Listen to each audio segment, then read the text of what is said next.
Welcome back to the SMITE Challenger Circuit. We are done with the European, and now we're moving into North America as far as the SEC is concerned. But before we jump into more great SEC action, I want to give another shout out over to our merch sponsor for the SMITE Pro League, Skulls, who's providing us all of our new merch for our pros.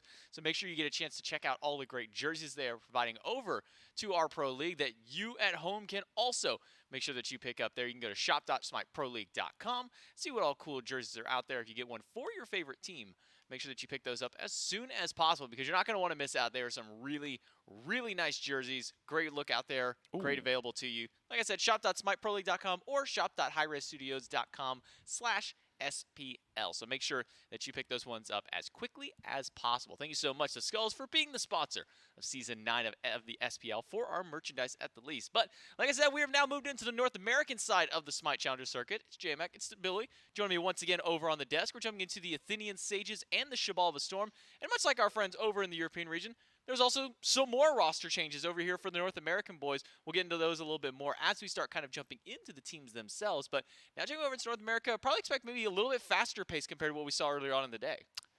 Yeah, the North American teams on the SEC region, they are aggressive, to say the least. They like their fights, they like winning games quick, and they like wrapping their matches up and going back to bed real soon. So a lot of these players known for aggressive, aggro early plays. Like J-Mac said, rosters have pretty much completely swapped around over on the NA side. Got a lot of new players to the scene, which I'm very happy about. But J-Mac, who are we talking about first here? Well, before we even go into talking about the individual teams, we're going to talk about all 6 of the teams and when you can actually expect them to be playing. As obviously, as you can see behind us, we got the Storm and the Sages to be our first one of today. After that, we'll jump into the Callan Wardens and the Yomi Tanuki to be our 4th and final set of this lovely Thursday. And then we'll be done with the North Americans on Saturday when we jump in with the Eldritch Hounds and the Anansi Weavers. Eldritch Hounds, the reigning champions of North America, to say the least. They've been winning out on all of their phases so far in Season 9. I believe it was undefeated in Phase 1, undefeated in Phase 2. Only took them until they made it into the later matchups like Masters and playoffs and whatnot before we started seeing any kind of falter from a team like that. But the Athenian Sages and the Xibalba Storm. Xibalba Storm is a team that's been kind of sitting right around that middle pack for the last couple of phases. Athenian Sages struggled a bit in Phase number 1 to find their identity. Got a couple of new roster change-ups in Phase 2. Looked a little bit better, but now again, the Athenian Sages going with 3 more roster changes to go things out. We'll jump into those real quick, and I can let you expand on those a little bit more. Delny out, Dashboard in for solo lane. Dame Dishonored. Oh, sorry, Dishonored so in for solo lane, not Dashboard. Dame from Newark out, and now Short Fuse in for the jungle, and then Snoopy out. That's a hard one to get rid of there. And then Renjaru in for the ADC, and I'll let you talk a little bit more about those kind of change-ups and how that really messes with the team a little bit. Yeah, so the Athenian Sages, I'll be honest, I play against these guys so frequently. SOC, SCC, I know these guys pretty well. Dishonored, one of my goats. He's known for, what, Cthulhu, Nike, Mulan gameplay. Not Uzi in a sense, but a different type of Uzi. He's unique on his own sense, but he's a very good player. And you can see up against him is, today on the Storm, is actually Delny, the guy he's taking the place of. So that is something very interesting to look forward to over in that solo lane. But Short Fuse, also a new player to the SEC entirely. He was a SOC legend. Him and Dishonored both very frequently played together on teams. Dishonored typically seen as the LeBron of the solo lane of the SOC way back when. Short Fuse always playing with him, always playing well. Jengaru and Privative are that base core of the Athenian Sages that you're pretty much used to. Jengaru and Renjaru, now have fun saying that in a team fight. I'm not going to. The mid and ADC, those two, that tandem is actually incredibly powerful, very familiar with each other. They know how the game works, and playing together, absolutely devastating. Of course, it's Privative support. One of the strongest, and I would say outstanding players of this entire full season of the SEC. Not many people really knew Privative going into it, but a lot of people today are considering Privative to be one of the higher tier in at least terms of mechanics for the supports out in the SEC here for the North American teams. Yeah, the Athenian Sages, again, making quite a few little change-ups in their roster. Now, at least for Delny, who was replaced off of the Sages, he's now moved over to the Xibalba Storm. That's one of the change-ups there. The other one is Dame, another player who has kind of been moved away from that team. A little bit. Is also going to the Storm. So a little bit of players kicked off of one team, now shuffled over to another one and have to face off, which that means that Magic Feet does not have a home on this roster. And that was kind of the player that we always talked a lot about with the Xibalba Storm, a guy who kind of came out of nowhere, took the competitive scene by storm, and now instead it's the Xibalba Storm running with Delny, Dame, Joshi, Oceans, and In My Zen to kind of round out this roster. Yeah, the Xibalba Storm really had an identity kind of through Magic Feet. You know, he was the guy no one knew about unless you played casuals at 3 a.m. And I'll be honest, Magic Feet, if I see you at 3 a.m. in my casuals playing Ao Kuang again, I'm going to be very upset. Please avoid doing that. However, he's not in this game, not in this set completely. Dame, NWK, Delny, as you said, moving quite literally from the Sages to the Storm here, adding a whole new layer of what this team can accomplish, I think. In My Zen and Oceans have been a very solid duo lane, both very strong individually. Together, you know, Monkey's even bigger, stronger. Joshi in the mid lane has always been a top tier out from EU since he used to play back with Obey in the SPL. Those are the days, That's a man. throwback. Those are the days. And these two additions, having a jungler that's not even more proclaimed as a hard-stuck jungler, but it's someone that is very strong, a shot caller. We've seen Dame all the way back since SPL plans, SEC plans. We've seen him grow substantially, and I think having a permanent spot here on the Sages means that this team is ready to go ham. Like, seriously. Yeah, I think this is definitely going to be a sparks flying matchup you're not going to want to miss. Xibalba Storm, Athenian Sages, game number 1. Picks and bans ready to go for you guys here in just a moment. And at least for some of the good news, if there are players and fans out there going, well, man, what happened to Snoopy or what happened to Magic Feet? Don't worry, you'll get to see them a little bit later on in the day. But as far as with their previous teams, they've been moved away from there. So we'll get to see how that kind of changes up the dynamic of the whole team in general. Like you said, with the Storm, they were playing through a lot of very aggressive style of play for Magic Feet. They were going for these more all-in kinds of styles out there. So kind of seeing some of the new shakeups that are around at the very least to say with these teams should be interesting. The Morrigan going to be the first got banned away. I mean, we went from EU, we know what's going to get banned there. Heimdall's going to get taken away. People are taking away the top picks, the Emojis. Guan Yu's kind of snuck his way through. So seeing the Morrigan as a first ban is really kind of the head scratcher for me, Billy. I'm not against it. The Morrigan is a pretty annoying god. In mid lane is Jengaru for the Sages. It could be a target ban specifically. I don't watch their scrims. I don't watch their games. This is week 1, right? So this is a fresh slate, no real data collected, at least for this specific phase. So maybe there's word, maybe there was scrims played between these two teams where the Morrigan was the it factor, the god that has changed it all. Realistically, though, the rest of these bans are looking pretty typical. Guan Yu, Kabrakan, Ganesha, probably, again, another shot at Privative. Specifically target bans here from the Storm, it looks like, at least at specific players. I know Renjari and Jengaru both have devastating Ulers. I've played enough ranked and taken enough losses to know that myself personally. And Ratatoskr finishing it out. It seems like these aren't bad bans in any sense of it, but these do seem specifically targeted at certain players in specific roles. It definitely does feel like this is a player-specific matchup kind of thing that these ones are being taken away with. Muzen Cobb, which we got to see a little bit earlier in our very first set of the day, kind of run amok in the mid lane for a little while. We'll see if they can be able to reprise that one here in game number 1 of this set. The Xibalba Storm, and that's a powerful first pick. That's a powerful statement to make, Billy, that you're going with an Muzen Cobb, a very immobile but high damage kind of burst style of hunter, played more like a mage. That being the first one when things like Yamoja is still standing up, Terra's still available, Ymir is still here and available, and he's going to be picked up for the Sages. Yeah, so I do like AMC in just being first picked in general. I like it, but I know for a fact In My Zen does not favor the AMC as opposed to other picks. This is definitely going a Joshi pick down in mid lane. He likes the Chiron, he likes the Onhers, he likes the Hunters in mid. And we are seeing a return to what we saw earlier in our EU sets with a Freya pick. Second pick is a little early. I think that is optional to get counted out. And as I say, Onher, that is an Honor lock, I'm assuming, for Zen, so it'll be AMC and Onher in mid and ADC respectively. And the Ymir Freya duo lane is what the Sages at least hope for. And I'm assuming this is going to lead towards some form of focus, at least in mid lane.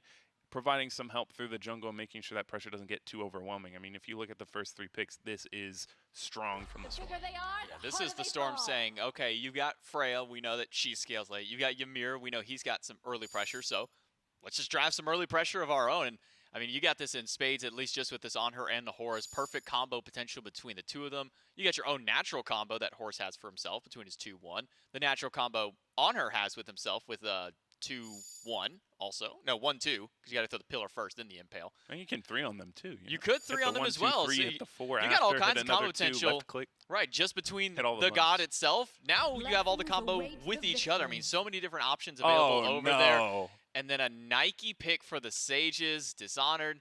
Gonna be running this one. I mean, really? Game 1, dude. Game 1. No, let me tell you something about Dishonored. Tell me a story. You got a story. My man, it's kind of a story. He's a cool guy. Love this guy. Played against him SOC. Played against him in the scrims, SPL, whatever, all that. SPL. I don't play SPL. He plays on a yoga ball. Nice. He doesn't sit on a That's chair. impressive. He sits on a yoga ball. I respect that. And let me tell you, it is so funny imagining him playing Nike, going crazy, and bouncing on that ball. Oh boy, I got a double kill, guys. I'm invading blue, but he does. I swear that has to be every time I imagine him playing, I'm imagining him doing that. And yeah, Ao Kwang gets locked. It has to go jungle to make Levy for the AMC, the on her, the double hunter, the physical support. Even I'm assuming Oceans is going to be taking that Horus. Feels like loves his warriors, loves his physical. He even loves Gilgamesh. Horus is not a bad look for him. We have Kukulin owning the solo lane. This is pressure from the Storm in every front but jungle, and that's just a good cycle. Well, the Xibalba Storm, they lost their super aggressive jungler with Magic Feed. They've picked up a new one for themselves with Dame. Let's see if they can continue to keep that aggression up in game number 1 up against the Athenian Sages. First set for the North Americans in the SCC phase number 3 of our first week of play. Ao Kwang, as you mentioned, does get locked in there for Dame, the only magical damage that's going that way. And then we didn't even mention the fact that Neath got picked up for Jangaru in the mid lane. So we will have kind of that ability style hunter matchup as far as the mid is concerned. They'll mostly be the duo lane where I want to keep my eyes on the most, because we've got Ymir Freya versus Horus and on her. Somebody is going to die at level 2. Oh, absolutely. And I'll be honest, I always favor the team that has the Horus because he has such a strong level 2. The dash in, the knock up, that's 3 seconds of CC. You have Honor jumping in, providing more, knock them to the wall with the impale, and if they're not dead by then, surely only one or two more autos will do that. I mean, realistically, this pressure is insane everywhere but the jungle. This Ao Kwang is going to be the determining factor for me here from Dame. How is he going to play? Is he going to play off of pressure? Is he going to be farming jungle? Is he going to be playing counter jungle? There's a lot of options here for him. I want to see where he finds some success, because if he can find it in this duo lane, make a play early, shut down any one of either Renjaru, Jangaru, even killing Dishonored early on the Nike would be big trouble for the Sages. No, I said a level 2 death. I didn't think it was going to happen pre-level 2. Oh, Freezes up by Priv, the carpet down, and there goes Oceans. We were thinking maybe Horus on her, but a little too much used to fight each other as opposed to the wave. And so first blood goes to the Sages. Yeah, it was a bit silly of Oceans to be so aggressive there. He started his one, the Wing Gust. It's 50-50 depending on what matchup. Oh, and the ego hog by Privative, showing off he doesn't even need the 200 damage on his own camps. What a beast. Anyway, it's the Horus starting level 1 is okay, but all he did was walk to the archers, knock up, and then take about 99% of his HP in minion damage, and then he died to Primitive's carpet at the end of the road, quite literally there. Some miscommunication between the Whoop and the Freeze there. Shengar and Primitive used them simultaneously, so didn't get a chance to max out that CC chain, which means that at least for Oceans and Zen, they will both be fine. Level 2 now hit by Oceans means he will have access to that dash or to the heal, depending on which ones he wants to go with. When you're staring down a level 3 Freya he goes and a level 3 Ymir, he's going to go in aggressively. Freeze hits, beads used to get away from the impale. And Renjaru will then return a little bit of fire back through. So, sparks flying in the duo lane as expected. Oh yeah, this is pure aggression, just both sides. It doesn't even matter if the heal's better when you're down. You're going in. and you're not even turning around. Doesn't even need it here. And this is kind of what we're seeing right now going to be the development of the weakness of Ao Kwang jungle. Defending your blues is very tough as he does it with ease. Perfection. The ease of that clean 3, no HP damage. He walks away, and that's a blue buff. That was smooth. He heard you setting up like, yeah, it's going to be tough, and he said, now let me show you how easy it is to secure my blue. A jump in by Zen. Ooh. A dash stopped before it had a chance to go through. Up against Oceans, so that he'll is be fine for now. Something I want to note, the Horus 2 is a very fickle ability, because once that sound goes off, you can kind of hear I will do my best. It's like, pew, right? If that sound plays, you can stop the dash, and it will go on cooldown, and he will not move, Horus. He will be stuck as if you can cancel it off of that sound consistently, as Privative did just there. If that can happen consistently throughout the game, Oceans is not getting a single Horus 2 off, and that is devastating for any Horus player. Because realistically, that's how you set up. You start with the 2. If that's canceled, you're frozen, you're stuck in place, and then you can't dash out with your 2. You're stuck. So you'll see him flank around here on the ADC, avoid getting frozen until it's too late. Oh no, oh, a good wall by baby. Privative to separate the two of them. Ranjaru on the better end of the wall to get away, and then the double whoop right after. Okay, aside from the first little mistake earlier on, where it was a freeze and a whoop thrown at least together out there, some perfect play by Privative and Ranjaru to make sure to keep each other alive during these engagements. Oh yeah, this Sages team, it might have some names you're not too familiar with, but they are more than happy playing with each other because they are so synergetic between each other. They've played so many games with each other, so many casuals, ranked SOCs. They know each other pretty well. Synergy is not going to be a problem at all, and that's typically kind of one of the tipping points between SEC teams is how well you not only play as an individual, but how well you play as a team. Typically, that's going to be the difference between the top tier teams and the bottom tier teams, and the Sages are already showing they know each other pretty well. Yeah, Privative and Ranjaru doing well so far over in the duo lane. Oceans and NMyZen struggling to be able to find that truly aggressive play that they really want to make to try and get that advantage. Maybe they can get it when Privative isn't there. Valkyrie's discretion used by Ranjaru will get him to safety, and Oceans will heal back up Zen. Now that Priv is here, should be pretty close to hitting that level 5, maybe with the help at least of this wave. But that first blood over to the Sages earlier is the only thing that's really keeping them in the lead as far as gold is concerned. Outside of that, dead even across the board, aside from Dame, who has a very, very slight half-level lead up in the jungle over Short Fuse so far. Yeah, that's like splitting your red buff and not splitting it. It's not that much. It's not going to be ever the difference between life and death. But this wall might be Joshi stuck in place and forced to beat Privative, showing some aggression and some decision-making here. Joshi will be fine, but burning the beads on an AMC is pretty crucial towards finding a kill on him. Makes him a very easy target. A couple of very simple gods to be able to get in there. Not that we're going to see Dishonor make their rotation towards mid probably anytime soon, but makes the job so much easier for Privative. Can't walk through the wall, and obviously if the freeze comes through, doesn't have any CC immunity to get away from it. But talking about builds just for a moment, something that we didn't get to see on our Horus earlier, we get to see it now. The Manticore spike picked up. We'll see if Oceans can put it to use over up against Privative. Does at least stop him in place, but one of the times that we were kind of hinting at during the EU stuff, didn't really get a chance to talk about much. Yeah, so the thing about Horus, he has 3 abilities that proc Manticore spikes, right? His 1, his 2, his ultimate. And the way that Manticore spikes works is that if someone gets hard CC'd by you, they drop a Manticore spike. And the thing with Horus is that, yes, he will frequently proc Manticore spikes, but 99% of the time, he's going to be the one that picks it up, not even on purpose, because all of his CC is him being right next to someone. He dashes in on someone. The wind gust is maybe like 5 feet in front of him or a 5 feet radius around him. It's always going to be picked up by him, and typically what you want to do with Manticore spikes is giving it to a mage, giving it to a hunter that has an ability that already does tons of damage, and then having that extra HP bonus of damage apply on the back foot of that. So it's going to be a little difficult, at least as a support Horus, to find the most use out of it, but it's still Manticore spikes. The stats alone are pretty much worth the buy. It's just you won't get maximum use out of that passive. Very long time before that Neithol gets there, and well, we do at least have some backup from Oceans to try and help Zen, but surrounded by 2 is not going to do too much. Oceans now stuck around 3, and he will walk away. No chance he's going back into that lane. Another pick for the Athenian Sages. The second one, maybe fortunately but also unfortunately, goes over to Privative, who now has 2 kills for this support Ymir. And the gold still dead even at this state. Look at this invade. This is going to be very dangerous to fight around the red buff. Dame is here. Fighting on Oceans is kind of a bait. He's very healthy and can get the rest of his team to come over here and finish this fight for him. Blink in by Dame.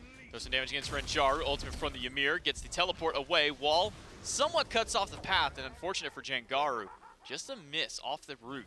Not going to find anybody with that one. So a disengage by the Athenian Sages after a very aggressive play around the purple buff. Yeah, really smart, and this is going to be chased out just a little bit. They might be looking at the purple buff here for the Sages. They find Privative, hit some CC on him, and Dame's not going to be able to melt him quick enough. The return damage is there. Short fuse wraps around the corner.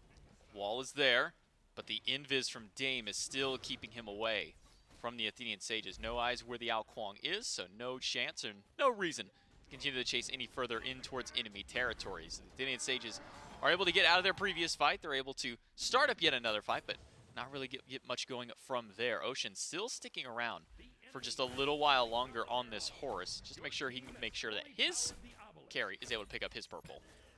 Yeah, confirming these purple buffs is going to be very vital in this matchup at least. Even though Zen is down 1 death, he's still keeping levels with the Freya. That's just because it's very hard for Freya to keep aggression like that if she's ever by herself in the lane. That's why when you see Oceans in that lane, you will typically see Privative at least hovering in the left side of that jungle in case that Renjaru ever needs the backup, the blink in, the support, the peel. Anything that a Ymir support player can provide will be provided should it be needed. That being said, the XP is not really something you can give away. If you lose off of an invade because the support's here, you're losing a good bit of XP. It's not even because of the gain that the invader gets, it's because you lost out on getting XP that your ADC opponent didn't. And falling out can really spell the difference between getting a Freya that's ahead or going against a Freya that's really behind. And one is a lot easier to deal with than the other. Much easier when Freya's, an item or 2 down compared to your enemy ADC. But at least for now, Renjaru keeping pace, and a Trebuchet in mid to start getting some aggression that direction. You can see the grouping in 3 versus 3. Dame did walk over a ward, so at least for the Sages, they know he's in that right side jungle. Wall goes up, and an early beads by Joshi before the freeze even comes out. That one is forced away, and now the Athenian Sages can sit at this Trebuchet towards mid. Renjaru even rotating over just to make sure this pressure on the tower is there. But with that scepter, with that Indra scepter sitting around, Ocean's able to get a little bit of healing back towards the tower to make sure it doesn't take too much damage. Yeah, I'm not quite too sure what the Sages were really planning with sending Renjaru over. He kind of loses wave priority in left. We are kind of kerfuffling around in mid lane. There's no real fighting going on. That Trebuchet looked nice, but I mean, it was pretty much just for show. Renjaru is more than likely better off just finding some neutral farm, getting anything he can. I think he maybe tagged a few minions over in mid lane, so I guess not all is lost, but there was no real reason to send him over. No fights were really happening, and if the risk on Freya, right, is that very dangerous to have in the jungle by themselves unchecked. If Dame was lurking around, definitely gets the kill. If Joshi noticed that Renjaru was walking on a ward or something, hey, just stinger, kill, get something going, and realistically, that's how any Freya should get dealt with. Zen and Joshi will team up to take the red, as Jangar is still kind of pushing up on this Neath. It will be a transcendent start for all 3 of the physical hunters, at the very least. Very early Emperor's armor, actually out of Dishonor. This may be the thing that catches my eye the most. Is the solo lane Nike picking up something this early? I mean, we were seeing it on the supports earlier on the day, typically maybe 3rd or 4th item once the real tower sieges started coming through. But to see Dishonored pick this up so soon in the build, I mean, how's this going to affect the rest of his build path? So I really like Emperor's Armor in general. I think most support players in the world do. It is a good item because it makes it a lot safer to be under your tower. All it does is essentially boost up your tower should you be in the radius, so making defenses a lot easier, making attacking a lot easier. Towers become more in your favor when you have this item. Supports typically build it because they are the people that will be tanking the tower or hiding under the tower because they are scared of the scary damage dealers. The reason why I think Dishonored picked this up is because it's a bit preemptive. He's going against Cuchulainn, which means he loses a lot of pressure, but he won't be losing the Pyromancer. However, the fight after is a different story. Primitive might lose his life. A crash in by Oceans will get the kill on towards Primitive. Dishonored has to jump his way out, but Shortfuse is able to find one pick onto Joshi, and a beautiful root by Jangaru will lock Dame in place, unable to close the gap on Dishonored. His blink is down, but he does have the water illusion to try and close up. Knowing where Dishonored is running, Dishonored, he knows. You probably don't want to back there. He's We'll go good. in towards the tower and use that as his safety. Jangaru even standing in the jungle corridor just to make sure that they don't take out his jungler. Yo, shout out to whoever pinged out Dame's rotation to save Dishonored, because if that doesn't come out, someone in comms definitely said, don't back there, Dame's in the jungle. And he was like, oh, okay, I won't back. And then he jumps over to a tower. If that doesn't happen, dead. 100%. That was super free for Dame. Unless Dishonored knew where he was, and thanks to a lucky teammate, he was. And that kind of goes into what I was talking about with this Nike pick. Kind of low pressure, and definitely compared to Cuchulainn at least. Cuchulainn's known for clearing the wave, then running at your blue buff. Because of his transformation, it makes him very strong. As you can see right here, the passive 2 that procs when you're in this form, and the 2 in general when you're in your human form, makes it very easy to just last hit a blue buff, take it away, and then you have 2 extra jumps, 1 dash and 1 jump technically. You can get out of dodge very easily if you're ever in that solo situation. So I believe what Dishonored did was build this Emperor's Armor in order to make sure he was safe under his tower, and make sure that if this Alkwang ever came in for an execute off of a low HP, he got punished for it promptly. Now, correct me if I'm wrong with Nike as well, as we do see going towards potentially, probably will be the Manticore spike. Barrier Formation's got the knockback on it. That should proc a spike, if I'm not mistaken. Correct. Jump In also has the knockup, so that should get the spike. Correct. And then doesn't the Disarm also consider a hard CC that might also proc the spike for that first ability? We'll talk more on that after the Gold Fury that's taken by the Athenian Sages. Primitive loses his life once again. Ult in by Oceans. We'll get the backflip away by Jangaru. Blink in by Dame. Ultimate from Shortfuse will slow him down. And Jangaru able to also find some good damage right back through. Shortfuse and Jangaru teaming up to take down Dame, who steps too far forward. And even Renjaru with this Freya in the 3v3. Yes, it's going towards Jangaru. 2 kills for the mid lane Neath.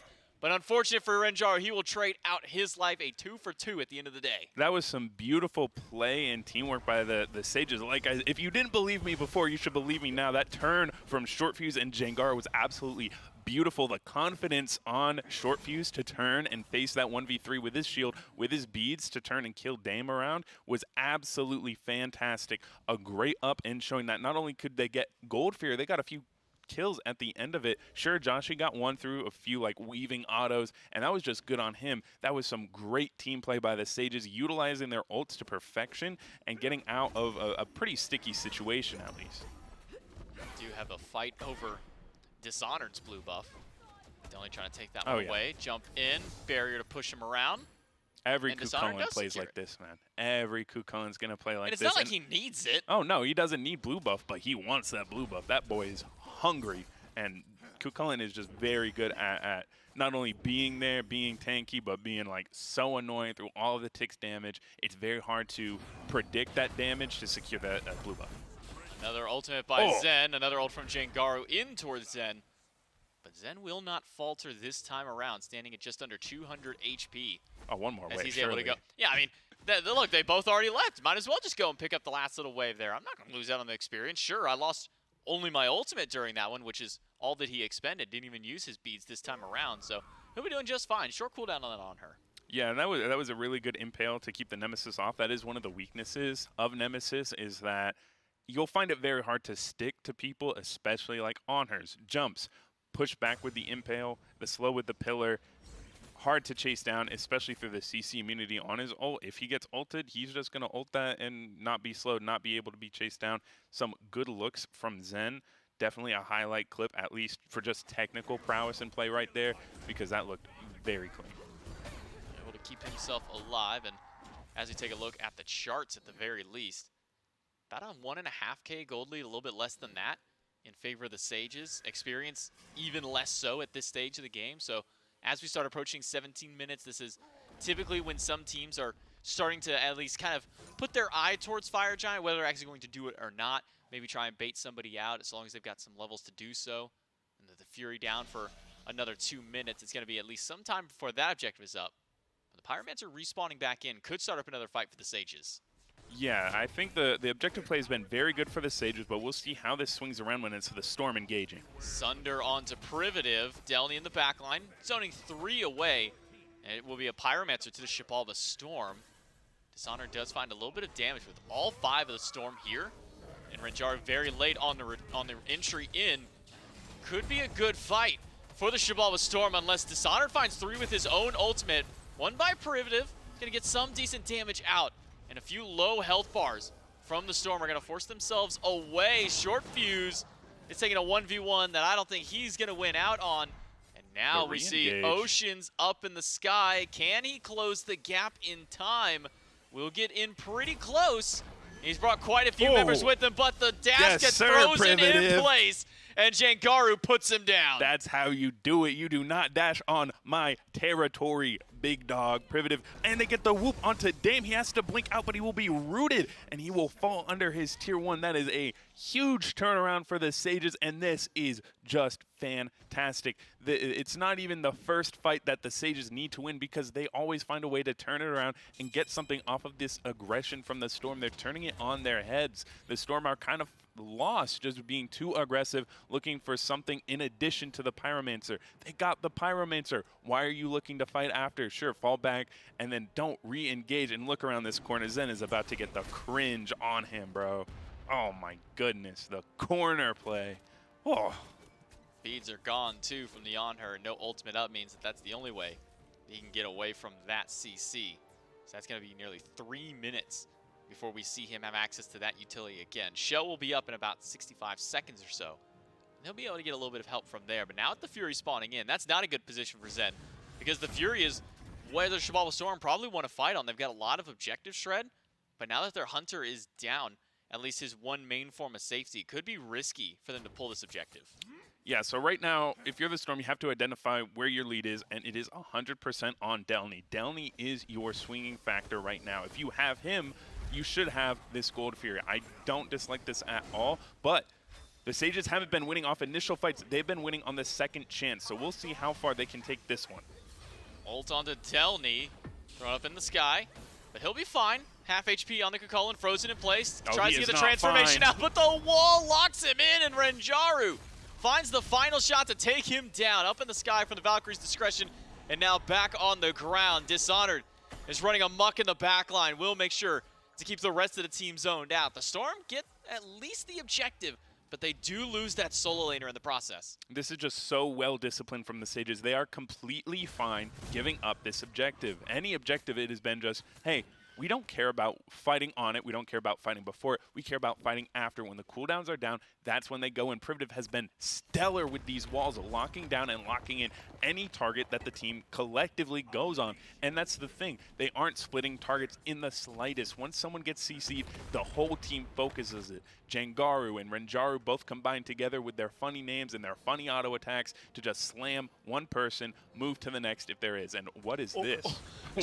Short Fuse didn't know he was there, just happened to walk in the zone.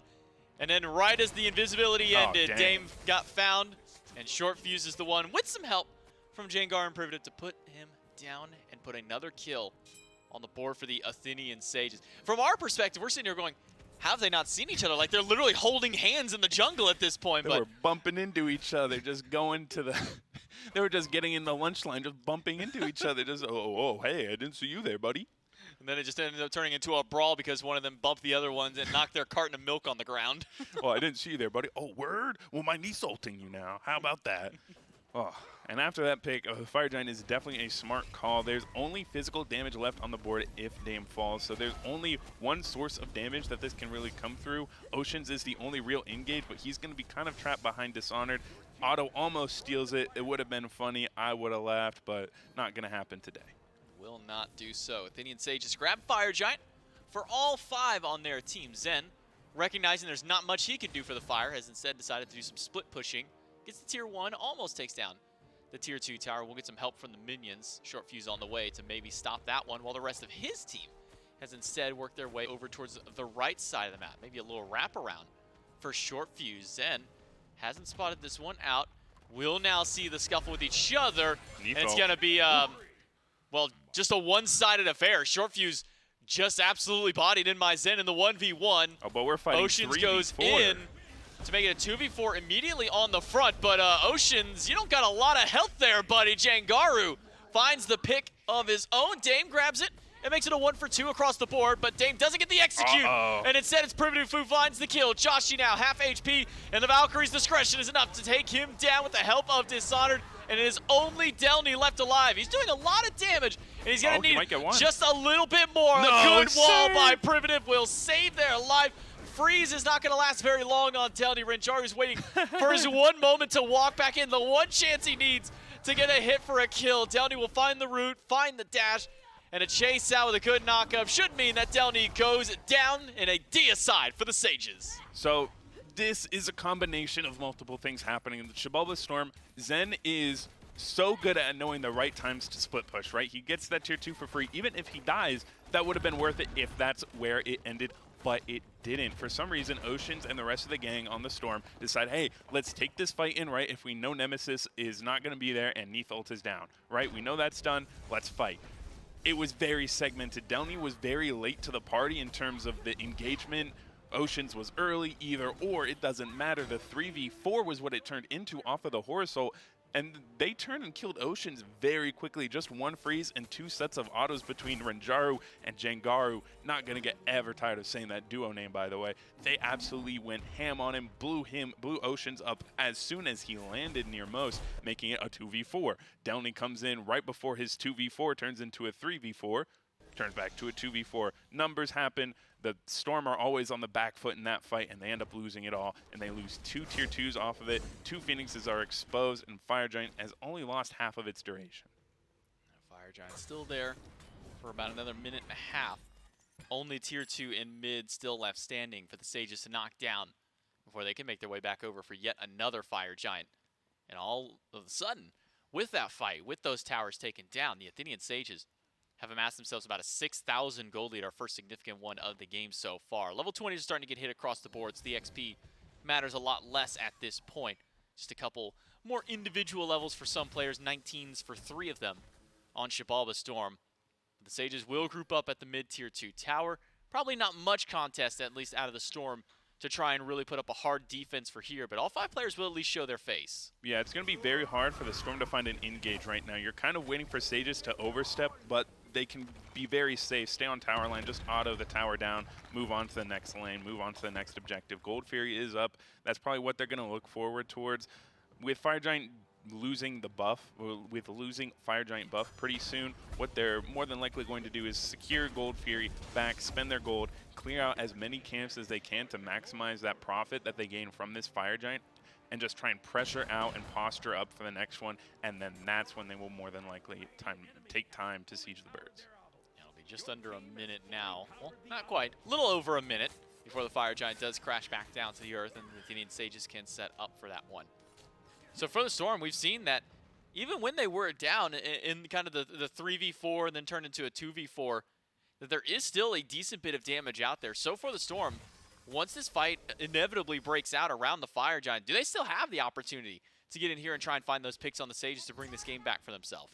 So what Ao Kuang is really good at is being a part of a fight, taking an ult, executing someone, and getting away or taking it to a separate part of the fight. It's for the Storm, at least, it's going to really rely on how Dame can take and win these fights, because keep in mind, he had some good execution opportunities earlier, but they get beads out. If no one is forcing the beads on the Sages, any carry that could get executed just won't. It won't go through, the animation gets canceled, and he's stuck standing there with his sword and a person who's not getting executed for like a solid second or two, and that's enough to get auto down to death. And oh my goodness, please do not fall for another corner trap. Oh my gosh. Don't want to fall for the corner trap, at least, not on that side. It is a whoop from the Freya, the Banish, to make sure to hold him up in the sky for a little bit, but doesn't take too much damage whenever he lands back down. Fortunately, too many people were out of range, but now at the Fire Giant, back down, 4 of the 5 members of the Sages, everybody but the junglers, are here for this Fire Giant fight, are here to scrap. But easy for Dame to get right in there. Oceans does find the knock up against Dishonored. A leap in over towards Zen. We'll get the Purification Beads from the On Her and a jump on out. Primitive is low and will use the ult to slow down a few, but the damage from Zen is a lot to get through. Oceans tries to find his way into the backline, but gets frozen instantly, and half his HP gone once again. He is left by himself to fight against the carries. No. Primitive gets a shield up to stay away from Dame, and Dishonored is zoning the other two carries. Dishonored is doing such a good job in these fights, keeping the On Her, keeping the AMC away from his Freya. The Freya is getting so much time to cast, fall back, wait for her abilities to come back up, and then come back into the fight to deal more damage. There you saw Jengaru get the kill out on Oceans because he keeps posturing up way too forward. Primitive is playing back. He's waiting for Oceans to engage, and then boom, boom, boom. Everyone turns on him as soon as he goes in. We see some Trebtech pushing out left. This is do or die for the Storm here. They have to send someone to defend this, but Fire Giant is going to be done in the meantime. Joshi will be there. So the Trebuchet shouldn't get too much pressure on the Phoenix.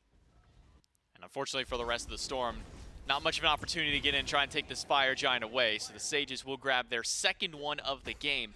And with no towers up on the map, should have free reign to go for just about any of these Phoenixes.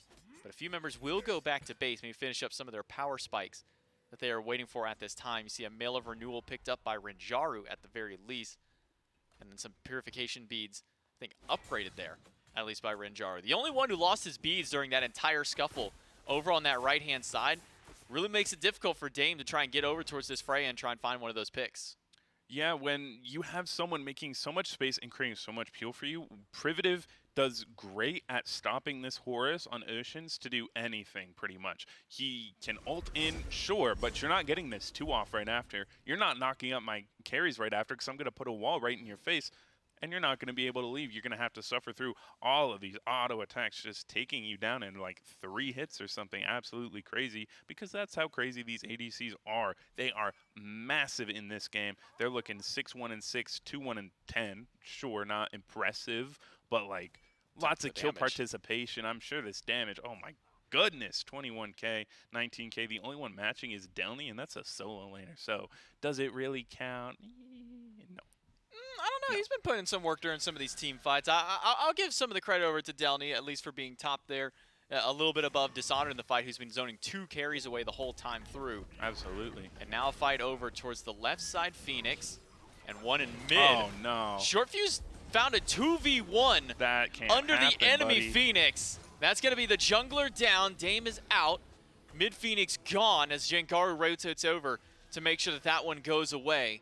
And now the team can group up and work their way towards the left Phoenix. It's a 4v5 power play available for the Athenian Sages. To be fair, Dame dying there is a result of what's been happening this entire game. Short Fuse takes 1v1s and is assisted by the Neef ult. That's a huge chunk of damage, so he doesn't necessarily even have to win. He just has to get them low, and they will die to the Neef ult, or the Neef ult just takes 600 damage, and then Short Fuse can auto-attack him down in 2 more hits. It's pretty simple, and if that's just how things are going to go, we're going to need someone to get on this Neef before we can take down this Nemesis. 2 Phoenixes now down. The Athenian Sages move over to the right lane, and the final Phoenix left standing. And with that Emperor's armor on Dishonored, they can walk right in. They don't have to worry about this at all. Big knock up in the back line by Delny.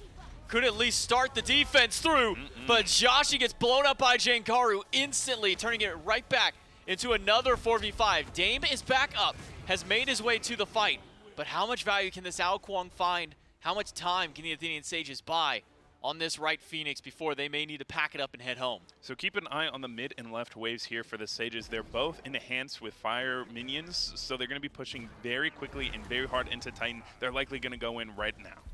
Wall used by Privative. Dash by Oceans, finds one.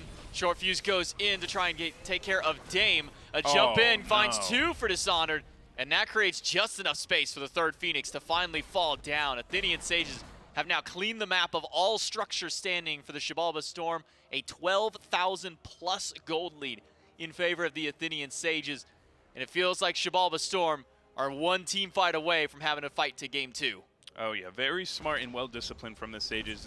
This has been kind of their tone the entire game. Discipline and just patience, waiting for the right moments to go in, waiting for ways to make opportune plays, and of course waiting for this next Fire Giant before forcing an end, before forcing anything too hasty. They have a lot of items when they back, so they're likely going to get a re-up on how far they've been doing in this performance of terms of items versus items, gold versus gold, XP versus XP, which is going to really start to factor in once you consider how quickly Delny dies versus Dishonored. Delny, sure, can get in there, get a 4-man ult, but he is leaving as soon as that's done because that's all he can do without dying right after. Dishonored is jumping in consistently, not even blowing his ultimate, which will give him another huge shield right after, giving him almost a second life to just run down the backline of the Storm. So if I'm the Storm, what I want to do right now, get a pick and don't die before it happens. Half? That was half of Zen's HP. Mannequins, baby. From a single Neath ultimate proc. But Joshy's able to find the first kill. Short Fuse will clean up that one, find a double kill of his own. 2-for-1 trade to start things out. Valkyrie's discretion in the sky. Dame versus Short Fuse, and Short Fuse will be fine to walk away from the fight for now. Jangaro pumping out the auto attacks through, and he's got quite a bit of damage, sir. a little bit more to take down Delny. It'll be one for Short Fuse, an unofficial triple for him, and another kill there for Renjaru as well. It is just Dame to defend against the rest, and he is being pushed away from Jangaro, who can't even get the execute. The style kill backflip will get the D aside, and Athenian Sages take game one. That was just great target prioritization from the Sages. They see Dame, no, they don't even see Dame. They see Zen for 1 second, have that Neath ult charge, boom, half of your health is gone. It doesn't even take Dishonored 2 seconds to jump in on that follow through. This is teamwork at its finest from the Sages. They're going to go forward into game 2 with a pretty large chunk of momentum in their favor. Yeah, Athenian Sages may have changed up over half of their roster, but they have certainly not lost their touch at the very least. This is a very coordinated team jumping into this match, able to find that first win out of this best-of-3 set, but it is a best-of-3 set, which means that winning game 1 doesn't mean that the set is over. There's another opportunity for the Storm to bounce back. We'll see if they can do that in game number 2, coming up right after this break.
to the SMITE Challenger Circuit of the North American region. Our first game of our first set of this area, at the very least, has gone over to the Athenian Sages. So congratulations to them for starting out their set strong and getting their season to a nice little start up out there. A lot of that off the back of Dame able to make some very nice plays throughout the jungle to get some very early aggression. Also, a nice at least first blood over in that duo lane to start things out, Billy. We were kind of expecting maybe the Horus on her lane to be the one that won out, but it seems the Freya Ymir just maybe a little bit more too powerful, at least in the early game. Yeah, so what we really saw from the Sages that shown to me and had a good sing-song performance was the synergy between the Sages. I said it all game. Having these players be on the same page the entire game, from picks and bans to the Titan falling, is what really got them the win here. We saw amazing plays off of Short Fuse and Jengaru working together.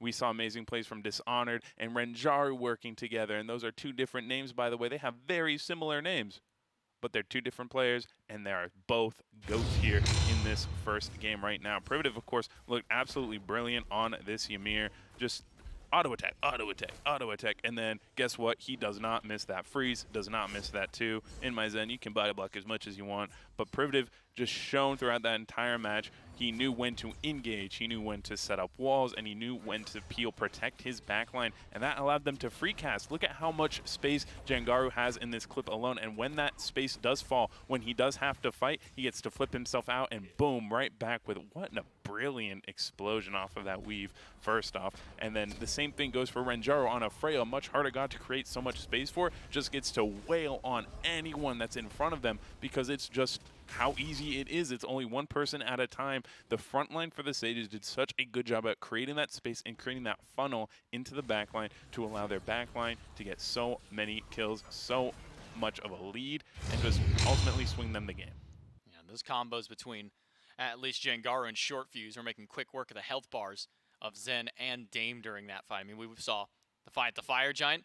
Zen gets hit by a Neath ult. That's like 60% of his health gone in an instant, and then 2 auto attacks to follow up from Short Fuse to kind of close that one out there. Both the carries from the Sages ending with 30k plus player damage there, 30.4 and 30.6 respectively for Jengaru and Renjaru. So when this much space is created not just for your carries, but for a Freya and then a Neath who was also able to create just enough space for herself. We got a couple of style kills out there and some really good roots with those spirit arrows that were thrown through there. Sometimes we see them, maybe just catch one person. A lot of stray shots that look like they were just thrown out there, but end up catching getting quite a few. I saw under mid end up catching the teleport at one point for Dame. So Jengaru's got that practice on the knee to really make it work well. Oh yeah, absolutely. That's a pick he looked very good on, and it kind of scares me. What else does he have in the mid lane? What else does he have working with his team? I know Chiron is one of those picks that's up there in the similar vein. Neath is one of those great picks that works so well with this team comp. I'm ready for game number 2. I don't know about you, J-Mac. Yeah, I'm very excited for game number 2 to see what this team can do. I mean, this is our first little taste to see what they have available to them. It's not like you're going to sit here and ban a whole lot of the picks in that column at the very least. We'll have to see what does get banned in the picks and bans in game number 2 between the Xibalba Storm and the Athenian Sages. We jump right in.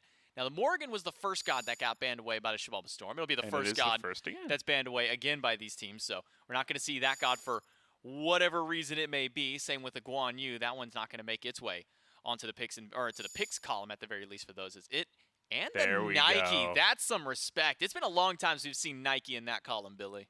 Yeah, Dishonored is just one of those guys, man. He's that dude when it comes to Nike. I really hope he pulls out a Cthulhu very soon. He is even better on Cthulhu than he is on Nike. He has a very good Mulan as well. I would not be surprised if he prefers those comfort picks because that's what the Sages team kind of looks forward towards. They even ban out the Neath, a pick that was shown to be very comfortable, albeit not, very first pick, very top pick of any meta, but it's what they're really good with. And then it will be a Freya and a Ratatosker banned away at the very end of those picks and bans. Cabrakan, at least by the audio cue that I can hear, is going to be one of those first ones taken away to make sure that gets picked up at least for the Xibalba Storm. And then with the Neath and the Nike banned away, that means that we are going to have to see a little bit of new out of the Athenian Sages because now 3 of their 5 picks have been taken away, whether it be by their own merit or by the enemy team there. But a Cabrakan first pick, how do you feel about this compared to something like the AMC from the previous game? So I like Cabrakan in a more general sense. He is much more flexible. Jungle, solo, support, incredible play ability in any of those roles. AMC 90% of the time will go mid. It's not the same when it comes to Cabrakan because he's flexible and he's a tank. You can't really counterpick a Cabrakan. There are a few options to stop what he does, but there's no hard way to just go in and say, hey, you first pick this, I pick this, and you're countered. And that's just not how it works with Cabrakan. I really like the prioritization for that. And it makes me question the Sage's need for picking Ganesha and Ullr in the first two. Ganesh and Ullr. We haven't seen Ullr kind of be this heavily prioritized by teams in some time. I mean, it was something definitely in phase number 2 that we were seeing a lot of. It was seeing quite a few bans. The Ganesh, we've been seeing the popularity of him so far just today with our first couple of European sets. And then we're just going to throw the Amuzen and the Nemesis there. So it's going to be almost an entirely completely different look out of the Sages, especially with the Amir being taken away. That means none of the 5 gods that they played last game will likely make their way onto this roster at all for the Sages. Daji will round out the composition. And for me, at least looking over at the 3 for the Xibalba Storm, this is like a field day for Daji. Oh, absolutely. Cabrakan and AMC and Nemesis can win that 1v1, but in a team fight setting, I do favor the Daji just because of how much potential she can have towards adding to that team fight in terms of her ultimate. She has so much mobility around the fight, and of course, bleeding is annoying. I do not like bleeding. I use band-aids for that. You can't use that in Smite, and you will suffer because of it. Daji, great ability all around through these team fights. You have to look forward towards fighting as a team, though, which I think do play to the strength of having a Ganesha and Ullr, assuming that's your dual lane, or even having Ullr in mid. There's a lot of space control and creation between the Ganesha and now the Odin. Okay, Dishonored. He just wants to be the cool guy. He really just wants to be Ozzy 2.0, doesn't he? He really just wants to play what he wants to play. This adds towards the 2 cages now that the Sages have. Ullr provides a lot of backline damage, a lot of burst potential, especially if it's a mid one-shot build. You know, build more penetration. You can get a lot done in a little amount of time with this team comp for the Sages.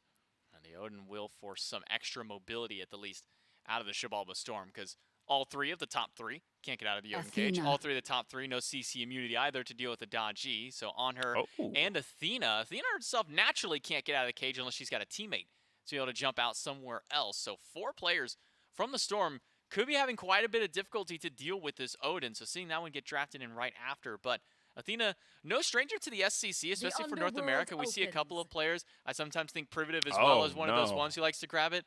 And then who cares about Athena? Talk to me about Persephone. It's been a while since we've seen this goddess pop up. I don't like Persephone, man. It's not.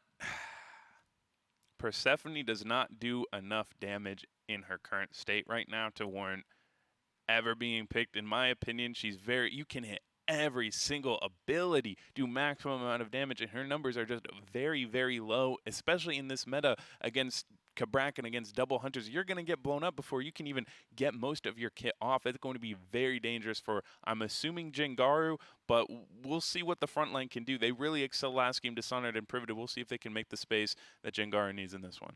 Jengaru's going to need some space. This Ullr's going to want to get some damage out there. So is this Daji. We'll see if the Athenian Sages can make it a clean 2-0 for themselves, or are we going to be going to a game number 3? Let's jump into game 2, though, to see what happens, see how this one pans out. The Athenian Sages made a strong mark in game number 1 with their aggressive play in the duo, translated that to the rest of the map. We'll see if they can do the same thing up here. It's J-Mac, Billy, and Doug once again for game number 2 between the Xibalba Storm and the Athenian Sages. Now, I imagine, at least for Persephone, going along lines of traditional mages for what's being built out there, probably things like the Warlock staff popping in, probably maybe a little bit of flat pin in there as well. You imagine any kind of different things to kind of pop up in her kind of a build?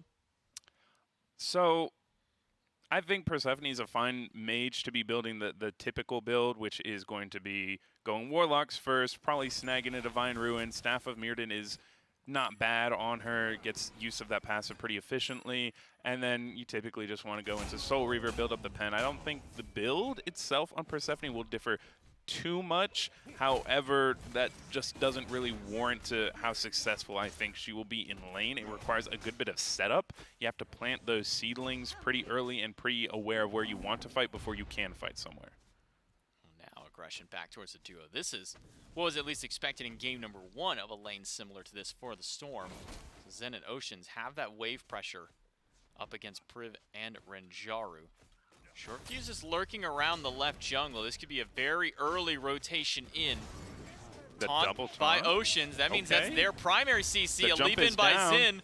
And the Impale as well. That's going to leave Oceans by himself. Pops the Does beats. not have the dash available to himself, but there's just not enough damage and follow from the Sages to try and get that kill. Really smart there by Oceans to kind of position himself more forward than Zen. Make himself the obvious target for the Ganesha, because once the Ganesha dashes, no real CC can follow that. Short fuse, that's a good sentence, was on the side, but he couldn't really do anything once there was no CC to lock anyone down for damage.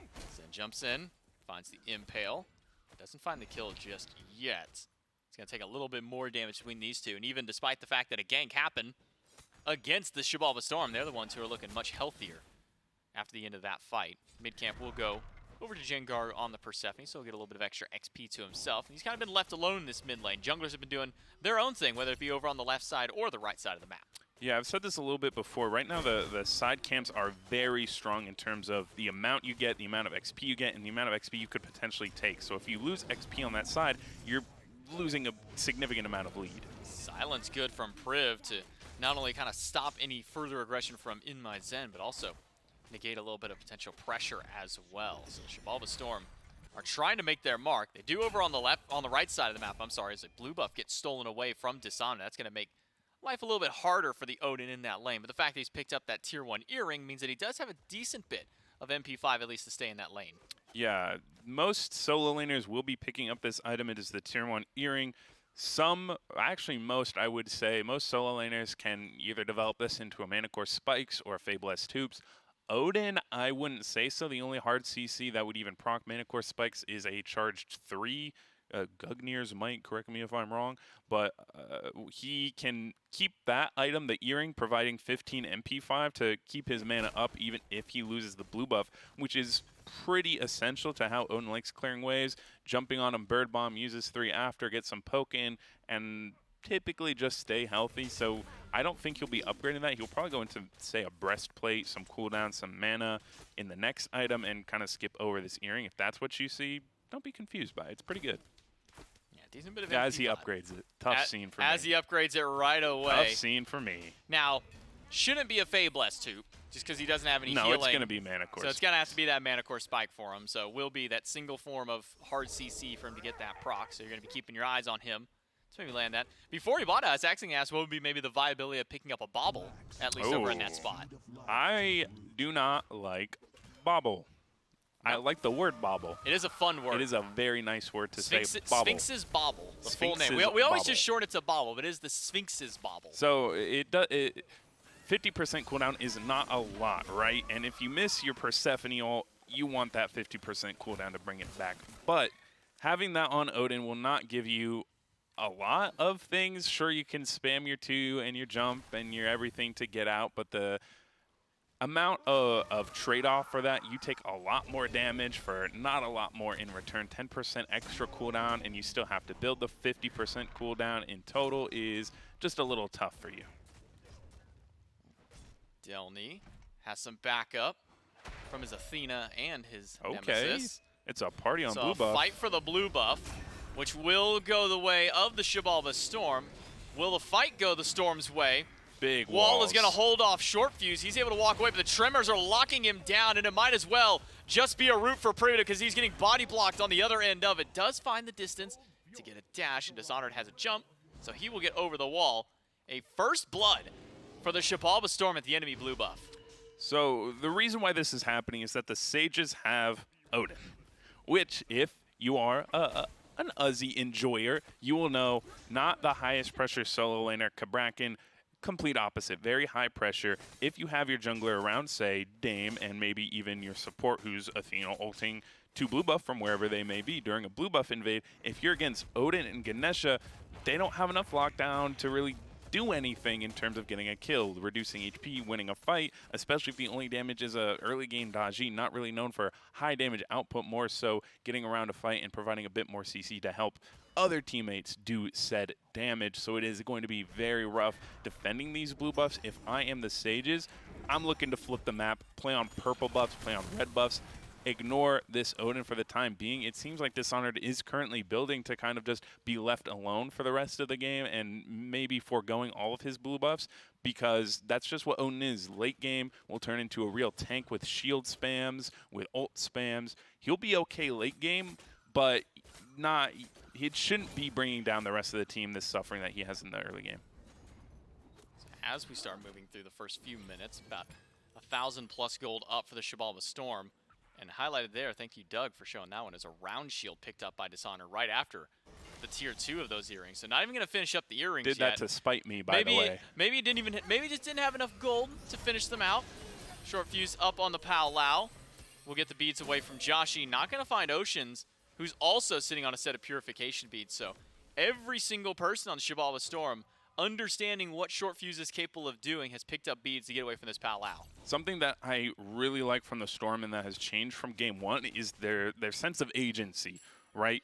We see Oceans playing the Athena, taunting around corners, getting in there and getting active. Dame isn't on Ao Kuang, so Nemesis can get in, take these fights, get in and get out, and probably kill Privative here. Privative gets some help from the mid laner, but it's not help enough. And instead now Joshi has turned his sights towards Jengaru, chasing up. 2v2 with Dame wrapping around the back. Jengaru in danger, slowed down, and one more auto from Dame will find the kill. Short fuse low as well. Steps back in the honey, eat a little bit more dot damage. And the Xibalba Storm very quickly now up 3-0. Yeah, they're getting this. Oh no, short fuse. 4-0? Oh, he. Oh, I thought he drug him.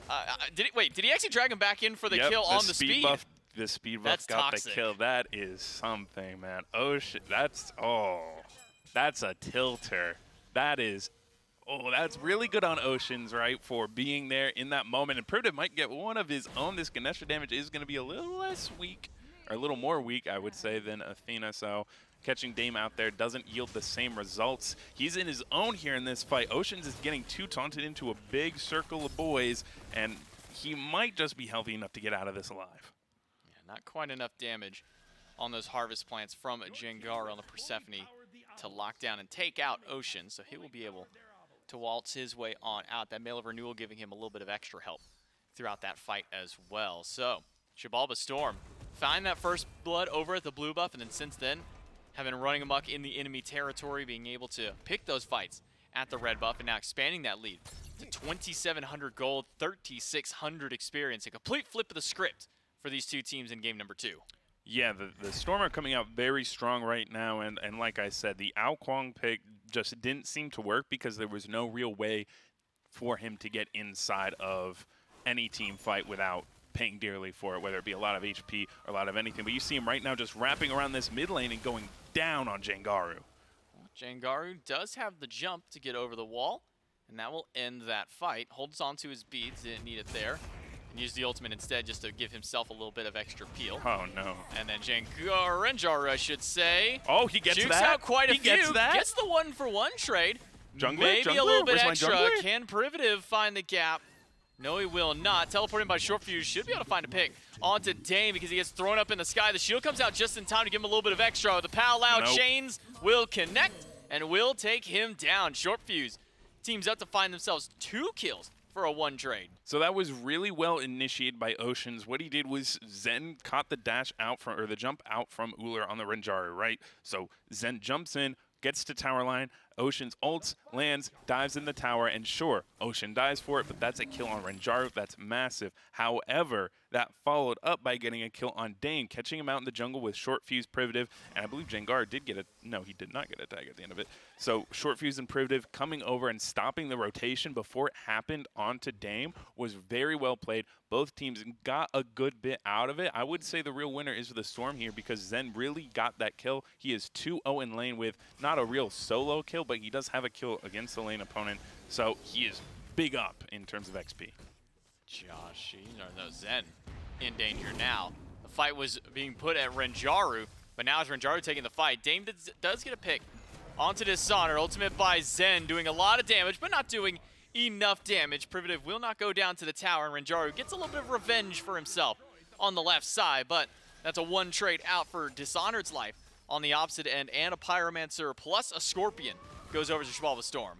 Yeah, so what I said earlier was that the Sages really need to be playing the opposite side of the map that the Storm want to be playing on. They put pressure in that mid to solo lane, so Privative and Renjaro are going to be running it down duo and getting a kill under tower. This is very smart and kind of clinical play of getting your XP back where you need it. You see Uller, who was down a level, is now back up to even. And surely the next play is going to be switched, and Storm are going to be playing on the duo side, maybe looking for a Gold Fury. In that time, expect the Sages to be playing off some play in either solo to mid, somewhere in that pocket.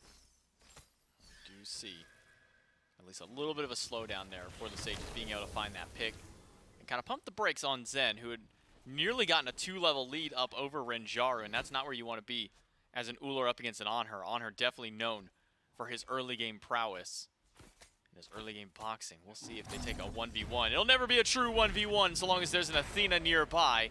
Jump from Renjaro gets him out. But now it's a reinitiation by Privative. Silence will stop Zen. Dash just off the mark. An ultimate by Zen, but it's a TP in from Short Fuse. Does have that Pal out. Will he find the chains? One is Dame's good. looking. Beads are available. Zen will use them to get out of it. It's just Ocean's pulled in, but Dame right along the backside will close out that fight and pick up his first kill of it. Can he find the second one on a Short Fuse? One more. Yes, Auto will sir. do the trick, and it's a double for Dame from Newark. That was some very patient play from Dame. You could see him waiting around the corner. He makes it to the team fight, but he doesn't rush in because if he gets dodgy pulled, he is more than likely going with it or using his beads when he does not want to be. So he waits it out, comes in, gets the double, and it looks like his team is now going to get this Gold Fury for free. Gold Fury to the Xibalba Storm. A much better early game from this team, where last game it was the complete opposite. Athenian Sages were able to get the early ball rolling and keep that momentum going in their favor. Now with a Trebuchet in the left lane, that should be the end of the Tier 1 tower of the Athenian Sages. And that Trebuchet will continue to push up, maybe get a little bit more. Renjaro can stop that one there. So for the Sages, I mean, where can they even stop the momentum? It seems that it's across the board for the Storm, so where's that point for the Sages to try and fight back in? So you really have to address these kind of questions with what your comp is based around. Right now, Short Fuse has to be kind of the guy with the momentum. He has to be dictating where the fights are going to be based off of using Palo, based off of using his mobility to stretch fights. It is going to be incredibly hard to do this against Oceans on the Athena because it doesn't matter where Oceans is on the map. When Short Fuse goes in, he can be there in about 5 to 6 seconds and just land in, crash in, and add an extra body to the fight. So what does that mean for Short Fuse? He has to be playing very smart, be grouped with a team or a teammate, and then hopefully catching someone out in the jungle, catching someone on a rotation, and playing proactive based on where the Storm want to go next. Right now, Gold Fury is down, Pyromancer is coming up. We should be playing to get neutral farm for now, wait until Pyro comes up, and then trying to catch someone in that right side of the jungle on either a rotation, lazy back, or getting some of their own camps. That is more than likely where a kill will be found next for the Sages, but will they find success depends on how they play it. It's all going to be on Short Fuse. Kind of get this fight started up, kind of get the ball rolling. We haven't seen Dishonored really being able to make much of an impact yet in these fights. Does have his spikes picked up and his Glad Shield as well, so a decent bit of defense and some damage to his name. But Dame goes in, taunts onto Privative. Axe Toss gets the bubble off of Dame, so that's one safety net taken away. Still Purification beads available. And a big fight over this red buff. Not sure the Xibalba Storm want to commit too heavily to this one, but instead they'll commit onto Privative. Cage comes through from Jankaru, does hit one. Palau should pull Oceans back in, but he's going to ult immediately, and the beads from Dame calls for the go-in instead. The beads early from Jankaru. Oceans, though, he taunts one in, almost loses his life, but Zen finds a pick on a Short Fuse as well. 2-for-0 trade to start this fight out, and it could be much worse if Dishonor or Fidelny can maybe find a pick of his own, but the Impale, or I should say the Pillar, actually holds them out, and the Cage from Dishonor will keep them away. The big issue with the Sages right now is while they may be doing some decent damage in the larger scale of these fights, they were trying to get their red buff, and they decided to take the fight after. That was not a fight engaged by the Storm. That was started by Privative dashing in and just getting turned into a, well, dead elephant, I guess, because these auto attacks from Zen can zone him out, throw up a pillar, make it essentially a wall. Taunt in brings Privative even further into the backline, making it so hard for him to get out once he commits that dash. There's no way for him to go, and this is very smart pulling up the Pyromancer, but you're falling very quickly in these team fights, and you have to be more patient. You have to be more clear about what you want, and what you should be getting is neutral farm. Don't take fights unless your full team is prepared. It looked like the Sages were kind of just not on the same page on that one. Fire Giant being hovered around by the Storm with a 6,000 gold lead nearly. They could try to make a pull, but Beads taken away from Dishonored by a taunt out of the support. Means that that's a little bit of safety now gone from the frontliner of the Athenian Sages. Tier 1 tower falls down. So that's another place where the Athenian Sages are going to have to at least air away from their retreat. Now they've only got the Tier 2 in that right lane. And everybody but Dame has grouped up over there to try and maybe get a fight started. So the reason why Dame is playing so individualized right now is the only person that could ever show up to fight him is Short Fuse. With that bubble, Pala won't affect Dame at all, and he wins that 1v1. He's up one level, sure, but just in general, Nemesis is such a good god at winning 1v1s like that. If they're isolated, that's going very well for the Storm. Cages all thrown out there. 4 locked in by the Persephone. The autos will break it down. Zen, low in HP, one more hit. Not going to find it. Instead, it's a wall by Delny to lock down 3. But they'll be just fine on the side of the Sages. A reinitiation with the Powwow used. Joshi does get clipped. No beads available to AMC. He's going to get yanked in, but he's not going to go down. Instead, it's Rainjaru. As soon as that Aegis ends, he is gone. And Joshi fighting on the lowest of HP will live through. Dishonored is one swing away. Gets the shield up to live just a little bit longer. But Delny will make sure he doesn't live any longer beyond there. Double kill for the Kabrakan. Very unfortunate for the Sages. That was such a good-looking fight off the rip.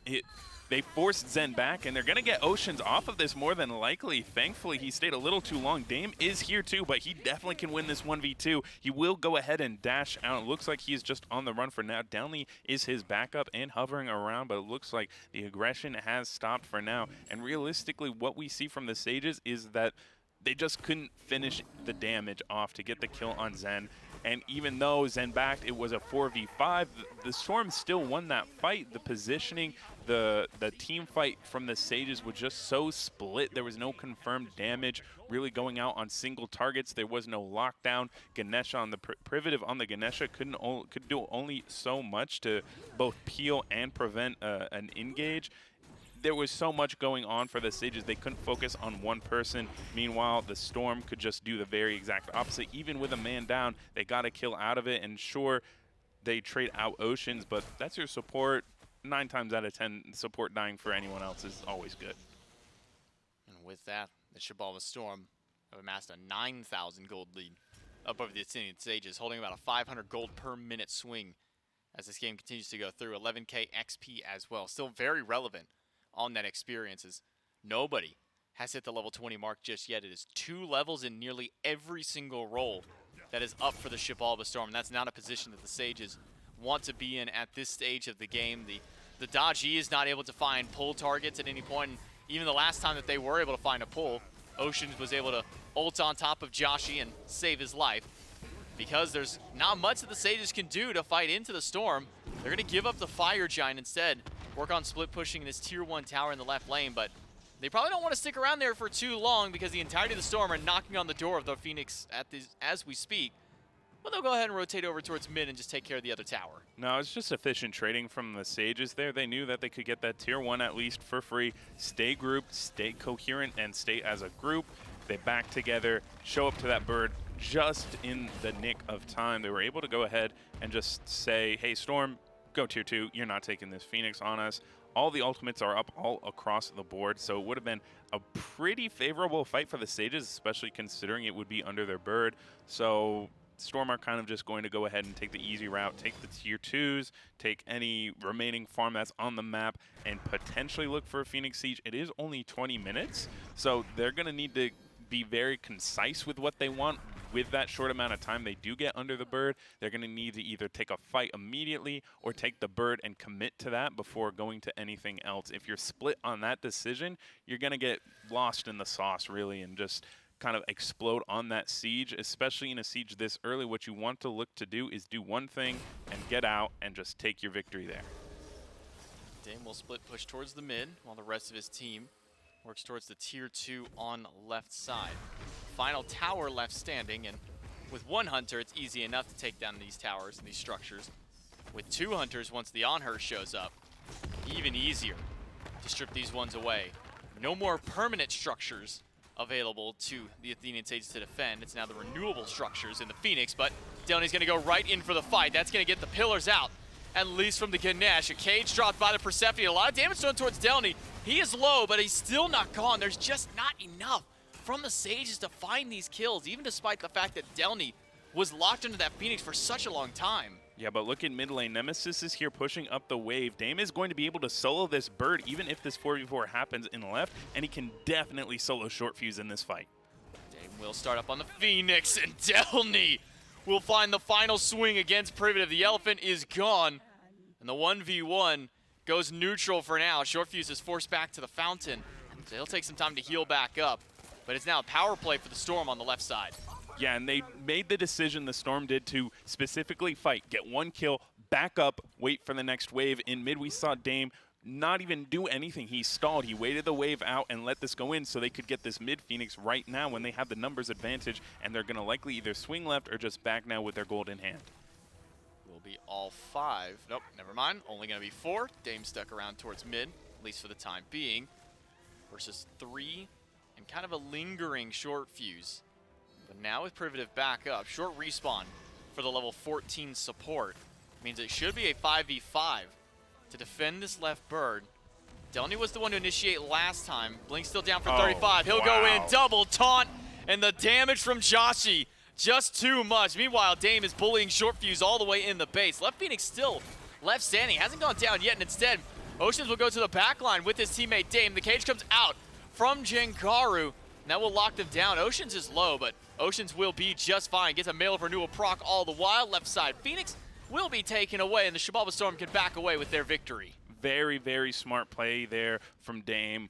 He stayed in mid lane, right? He takes the 4v4 on left as he bullies out short fuse. He is the reason that the Sages can win a fight because of his engage. The powwow is so powerful right now, and being able to force that all the way into Fountain while your team is taking the left bird is so, so powerful. We saw Dishonor die, and sure, very good god at shielding himself. The Odin is good, but if you can't get a shield off, you're not living. A lot of damage to Renjaru, a lot of damage to Oceans, who goes down, but now it's the double Hunter damage out through. Double kill for In My Zen. Joshi providing some support with the AMC. Oh, this and is a Delny kill. is going to close that one in, lock it down the elephant, and give the kill. Over to Joshi with 3, make that 4 gone as Dame gets a 2v1 on the top side of the map. The Athenian Sages can just wait for the minion wave, walk right in, and they will take game number 2 and tie up the set.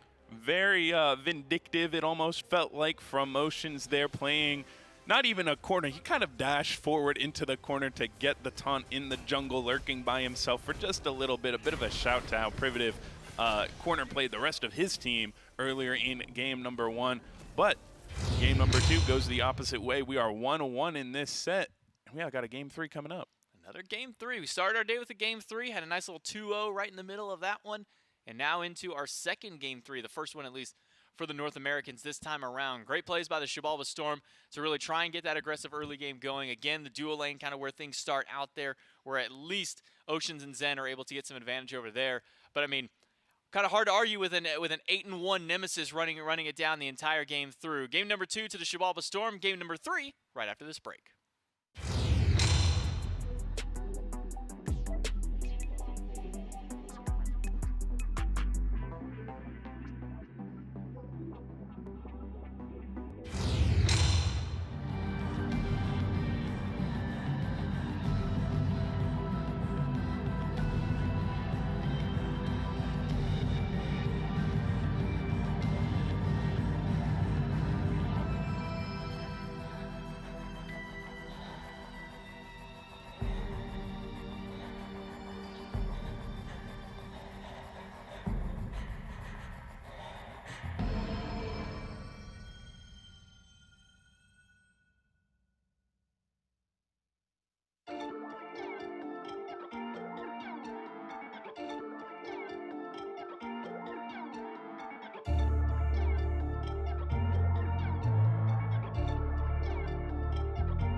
Welcome back to the SMITE Challenger Circuit. In our third set of the day, we go to our third game of the set and our first of the North American ones at the very least. Xibalba Storm able to bring it back in game number 2 and tie us up to send us into this third game. A lot of that off the back of the jungler. It'll make some exceptional rotations with this Nemesis to be able to get in there, get some early game pressure. Ends out, I think, like 8-1 at the end of that one. It's J-Mac and Billy joining me on the desk to help me break down that game because, I mean, what a turnaround for the Xibalba Storm after a game 1 loss. Yeah, so the first game, it looked to kind of be a difference in comps. The Athenian Sages had a well-developed, team-oriented style of drafting, and they executed that very well. On the other side, the Storm, picking the Alcong in the first game, did not look as successful as well the Nemesis in game 2. There was a lot of orientation based off of having Dame be the forefront of all of the damage, being there to initiate, to have the agency that the team needed to really be active that the Alquan couldn't bring. You can see tanks did not stand in his way, squishies did not stand in his way, and Dame NWK comes around with the Dame NW win. Is that what the W? The W in Newark stands for win, yeah. Everybody. The W out there for Xibalba Storm, at least in game number 2, to tie this set up, send us to game number 3. And one of the things that we kind of noticed, at least during the picks and bans, was 3 of the picks that the Athenian Sages won with in game number 1 got banned away, and then one of them ended up getting taken away with this Nemesis picked up early on. And then with the Ganesh lock-in, we know that we're probably not going to be seeing the Ymir. So a full team change-up by the Athenian Sages in game number 2, and weren't able to really win in any fronts there. Delny got complete pressure over in the solo lane. Oceans and Zen completely dominated over in the duo lane. You already highlighted the struggles that Persephone has in the early game, especially up against someone like a Moose and Cobb. So no pressure anywhere for the Athenian Sages to really get some kind of ground going for themselves in the early stage of the game. And well, that just allows Dame to go 8-1, Zen 5-1 respectively as well. And Joshi, not surprising, it is an Moose and Cobb, ends up topping the damage chart for his team. Very unbelievable for Joshi right there. I'd say it's very believable. Okay, he says my joke but louder, guys. Please laugh. Dude, come on, bro. It's my first day on the job, and you're taking my jokes. The Sages had some real good stuff working for them in game 1 and game 2. It got banned away. It's called taking away the chef from the kitchen. You cannot cook in my kitchen because we are playing some Smite, and we're going to be cooking you up next. That's how that should work for the Storm right here. Ban out what they're good on, ban out what they're feeling, and hopefully we can see that transpire to the Sages. I'm thinking a Nemesis ban. Nemesis might be the call for the bans. We'll see if that does get taken away. Picks and bans for game number 3 between the Athenian Sages and the Xibalba Storm kicking off right now. And I think you're right to stress the Nemesis. It was a really big factor in game number 1 for the Athenian Sages. Really big factor for game number 2 at the Xibalba Storm. But as far as the first ban is concerned, the Morgan will not make its way to the bans just yet. It was taken away by the Storm in game 1 and 2 in that first slot. But instead, it will still be the Nike taken away by the Storm and the AMC banned by the Athenian Sages. I am absolutely fine with taking the AMC away first, mainly because that was a consistent for the Storm. Joshi is very good on the AMC. Even in the first game during their loss, he looked very good on this pick, taking it out, getting him off something, and making him switch it up. We do see the Morgan ban come through after all, and of course the Respect Nike ban. Dishonor earned that one. Yeah, 100%. Just taking that one away. He did really well with it in game 1. Was able to zone 2 carries alone by himself, just making sure that they don't have anything to do in a lot of those late game team fights. But there's the Nemesis ban that we were talking about. Instead of it being maybe a first pick for the Athenian Sages, instead will be a ban in that third slot. Umoja also taken away.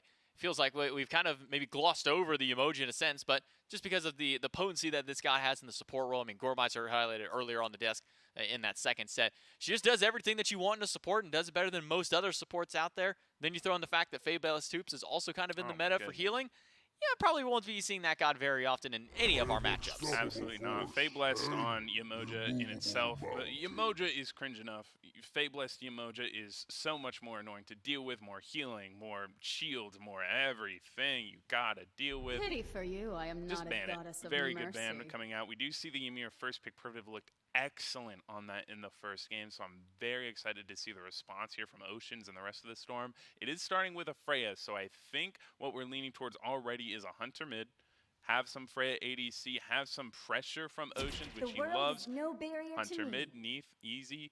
And all we need right now to fulfill the prophecy is Ocean to play some form of warrior, something that gets active and makes space for Freya. And Storm might see a bit more success with this pick. Horus is available. Always an option if they want to go over towards that one. For now, it'll be Pele. The first time that we're getting to see her out of the North Americans. Maybe the first time, if I'm not mistaken, at all, that we're seeing this god kind of come through for the SCC at the least. The SPL, this has been one of the gods of the talk of the town. It seems, I believe when we were talking to the junglers, talking with like Scream and Sam and those kind of players out there, we were asking, what suddenly made Pele so good? Was it buffs? Was it items? And one of the things that kind of got pointed towards was these new change-ups to the Magi's cloak more than anything. Getting this couple of glyphs out there really seems to have brought it to the forefront. Her and Jing Wei will be locked in for the Sages, and then Guan Yu for the Xibalba Storm. Guan Yu, very good pick. Very good Fate-blessed Hoops abuser. Spams his heals, spams his cooldown, spams his prot shred, does amazing work in the front line. I am a little concerned how it's going to work into the Ymir. It's going to be a bit hard to navigate on your Horsey ultimate if you have a wall in your face, if you have, Pele running you down, if you have Jingwei critting you to 0. What I really want to see is kind of a focus on solo lane bans from the Storm to make sure this Guan Yu does see success and transfer that into the mid game. If I'm Dishonored, Thulu is open, Mulan is open, and that both pairs well with the Jingwei, with the Pele, with the Ymir, making a lot of space and making a lot of good casting room for your yet-to-be-determined mid laner and your Jingwei ADC. Well, it does feel like the Sages are giving Oceans the perfect opportunity to maybe go towards a warrior support as they ban out the Athena and the Ganesh in that regard. Bellona and Iset taken away with the Cabrakan locked in here. Now, we have seen the Cabrakan go solo earlier on, and Guan Yu's support is something that we did see for a little while around. You think that maybe we could be seeing this Guan Yu go over towards the dual lane, Billy? I don't think so. Guan Yu is good. Support, I think it's fine. Into Ymir, your Tallow Assault's going to get frozen every single second. Your Prot Shred, which is what you're super useful for when you play Guan Yu's support, is just not going to be viable. There's the Mulan pick. Shout out my boy Dishonored and Discordia. I love that pick. This combination from the Sages here. Cabrakan itself, though, is probably going into the support role, mainly because it's a lot easier for him to just do tanky things and not get interrupted by Ymir. It's much more infuriating to get your Tallow Assault than your ground pound to get frozen out. Camazot's the final pickup for the Xibalba Storm. And if this is going to be Cabrakan or Guan Yu going to the solo lane, then the opposite one for at least the Cabrakan will be, or for the Camazots, will be moving in towards the jungle. So not a whole lot of immense CC right out the gate, at least as far as the front line is concerned. Guan Yu has that slow, has the ult to get in. Cabrakan's got a decent little bit of his own. We'll see if the Xibalba Storm can rally this one back in and bring home of Game 3 for themselves, or are the Athenian Sages going to be able to rally themselves back together after their Game 2 loss to find themselves into a third game win? And we jump right in to game number 3. It worked, J-Mac. Wait, what worked? My time machine. Your time machine? It brought us forward exactly 3 minutes and 30 seconds. 3 minutes and 30. Apologies for those folks at home, though. We weren't able to catch the first couple of minutes of that one. We were able to jump ourselves right in. As you can see, 3-3. Nothing crazy as far as the gold difference. So we didn't miss out on any of the action. You can see just right on the charts, a little bump back and forth here and there. So nothing that you really missed out on, just the first 3 minutes of watching people really clear buffs and clear waves. Yeah, you're welcome for the time machine, guys. It would have been a boring 3.5 minutes.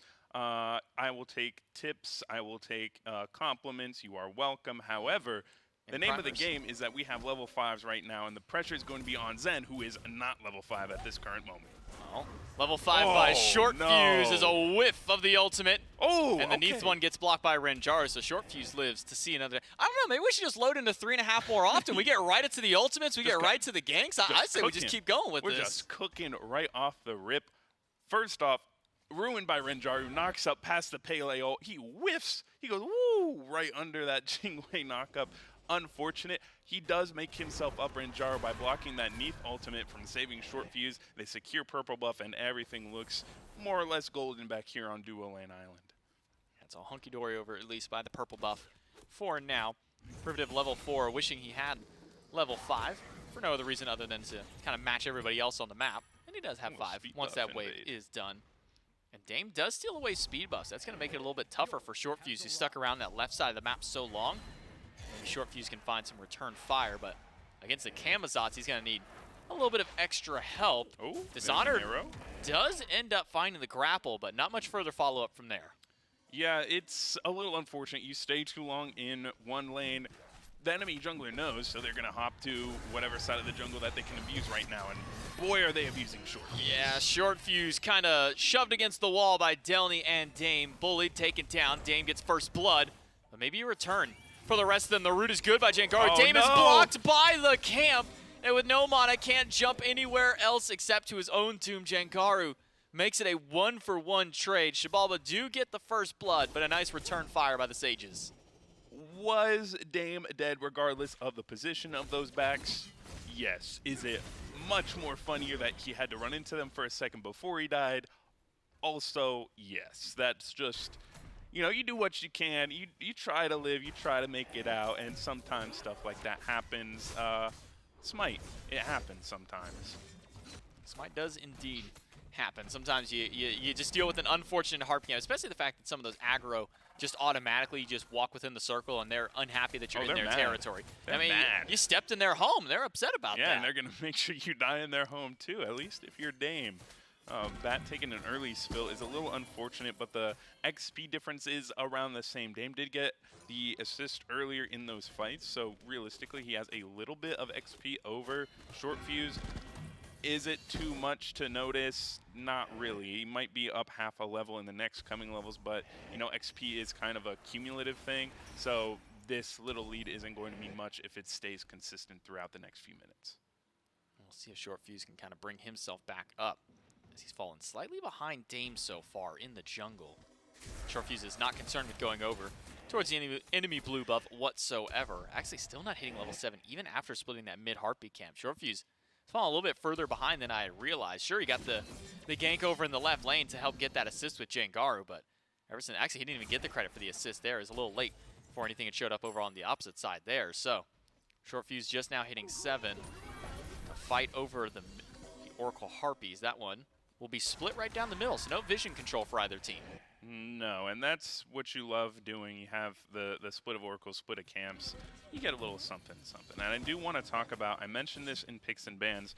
The last 2 picks for the Sages was this Mulan and Discordia, and I said, I really like this combo, and I was too busy with my time machine to really explain it. However, what this means is that the Discordia passive, the person with the most damage, the highest total player damage on your team, will get an extra damage buff to them. It'll be a little, since he's using the little Halloween skin, spooky season, you'll see that little wrap of bats around on Dishonored. It's a little purple glow, and it's going to be very useful here where they decide to take the fight. Ooh, but dash from Delny gets him right past the remainder of the 2 players of the Athenian Sages. So, no kill, at least for the Sages for now, to be able to get anything, and you do see that very slight glow around that you're mentioning for Dishonored, who does have that top player damage for his team. Now, it's not top player damage in the lobby gets the buff. That would be absolutely crazy. It is just top player damage for the team, and he is more than double the next person there, that being Jangaru. So it's going to be a while before anybody else can really fight for the crown to be able to get that belt around their waist. Short Fuse does have a chance here to take that little belt for himself, but it seems like this solo lane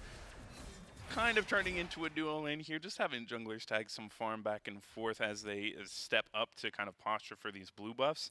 So what Mulan does is, outside of being a warrior and being great at just, you know, smacking people that they're running into or laning against, is that having that extra damage on her means that anytime she rotates into mid, anytime she rotates to help jungle fights, lots more damage, lots more kill potential. And Mulan is already very high kill potential with her 3, with her CC, and with her ultimate.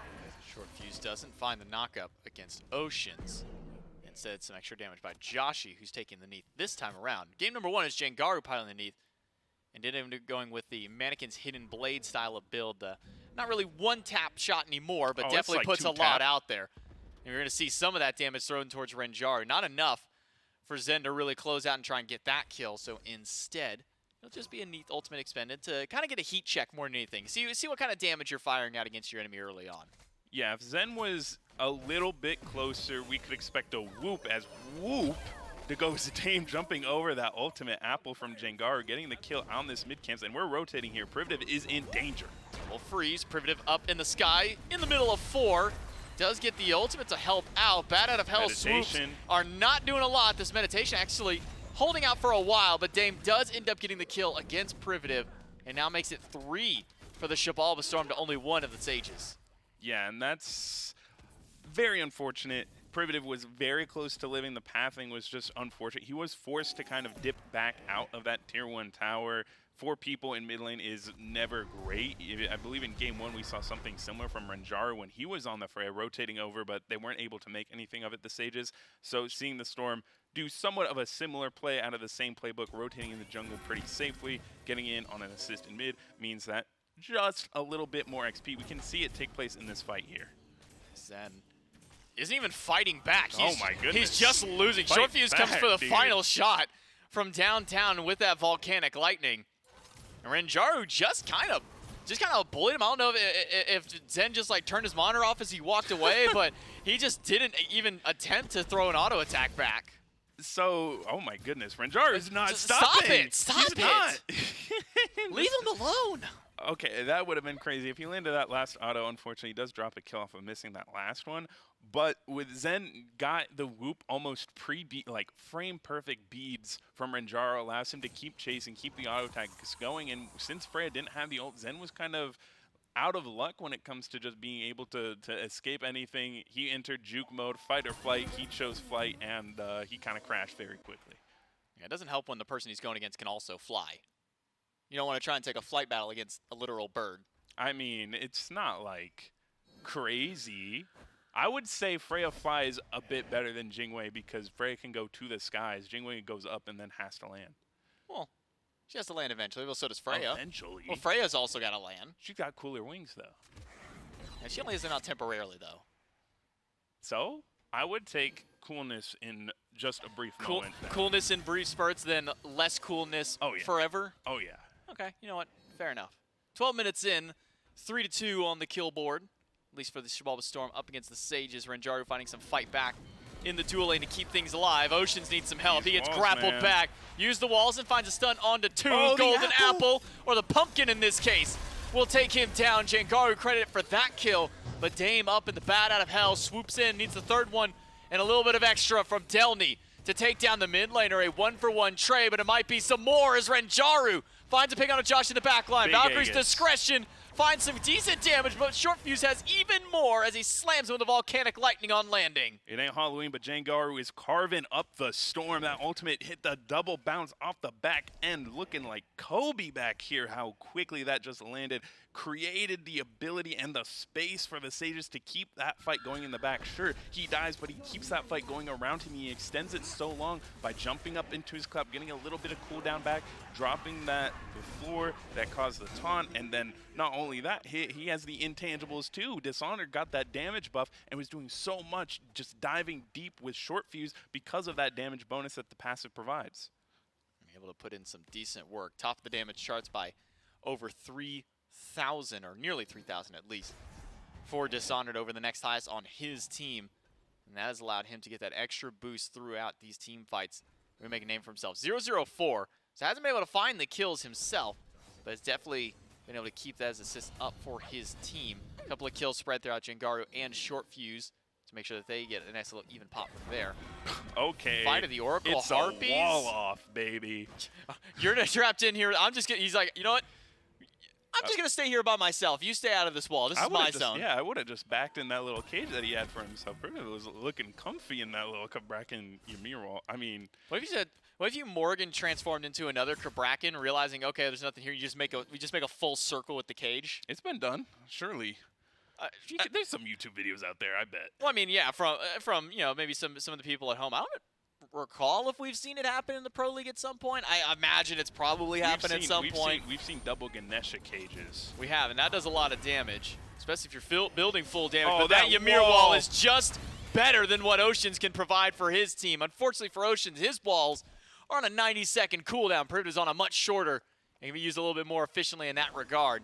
Another kill for the Sages, and the lead now pushing towards their side. They can get set up for this Gold Fury, but Dame is around and has sniffed out the potential and has now gone in himself. Jumps over towards Jangaru, gets some autos, but the wall from Privative is not enough to block out the cavalry. Instead, Jangaru's got to Aegis, but it's not going to be lasting long enough. Renjaru has joined the fray to try and get some damage, but it's 4 versus now 3 because Privative is gone. Double kill for Joshi. Dame low. Delny finds one. Dishonored finds another, and the airstrike out from the Jingwei to get out of the team fight. It is a 3-for-2 trade at the end of the day. That was so close to unintended perfection. Privative put up the wall, just a sliver of space, just enough for Delny to sneak by on the cavalry charge.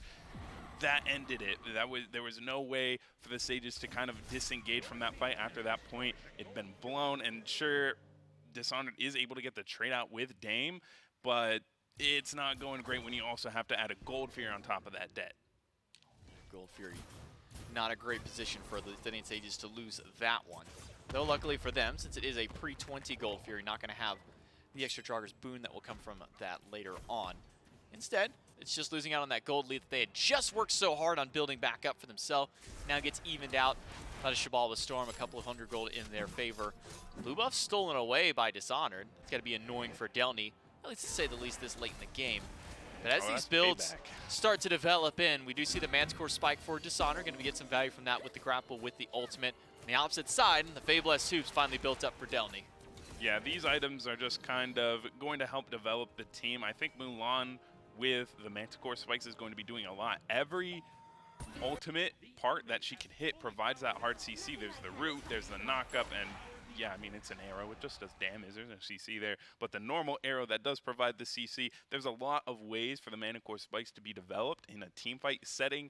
There's a lot of space being made with the short fuse on Pele, with Ranjaro on Jingwei. There's a lot of space covered in these fights.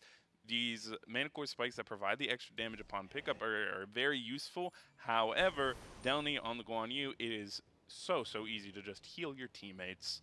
A little bit easier than picking something up off the ground. Delny's just going to hit a button, teammate gets healed, he gets healed, and then he gets shielded for it because that is a fun ability. And Dishonored, the reason why he picked Mulan was that exact interaction. Tallow Assault goes out, arrow to the face, stops that Tallow Assault, Prot Shred stops, and hopefully in a team fight setting he can pull that off very frequently. Not just that, the damage output that he had as well. From picking up the Manticore Spike of his own, throwing out that Spear Thrust right after, you can see just how much he can do with, what little power he has built into his kit with that Soul Eater, with that Glad Shield up against a pretty physically defensive Guan Yu, at least to say the least there. So you can see what he's able to do against another warrior. Imagine when that hits one of the carries as the game goes a little bit further. Joshi and Zen have to be careful when they step up a little too close to Dishonored.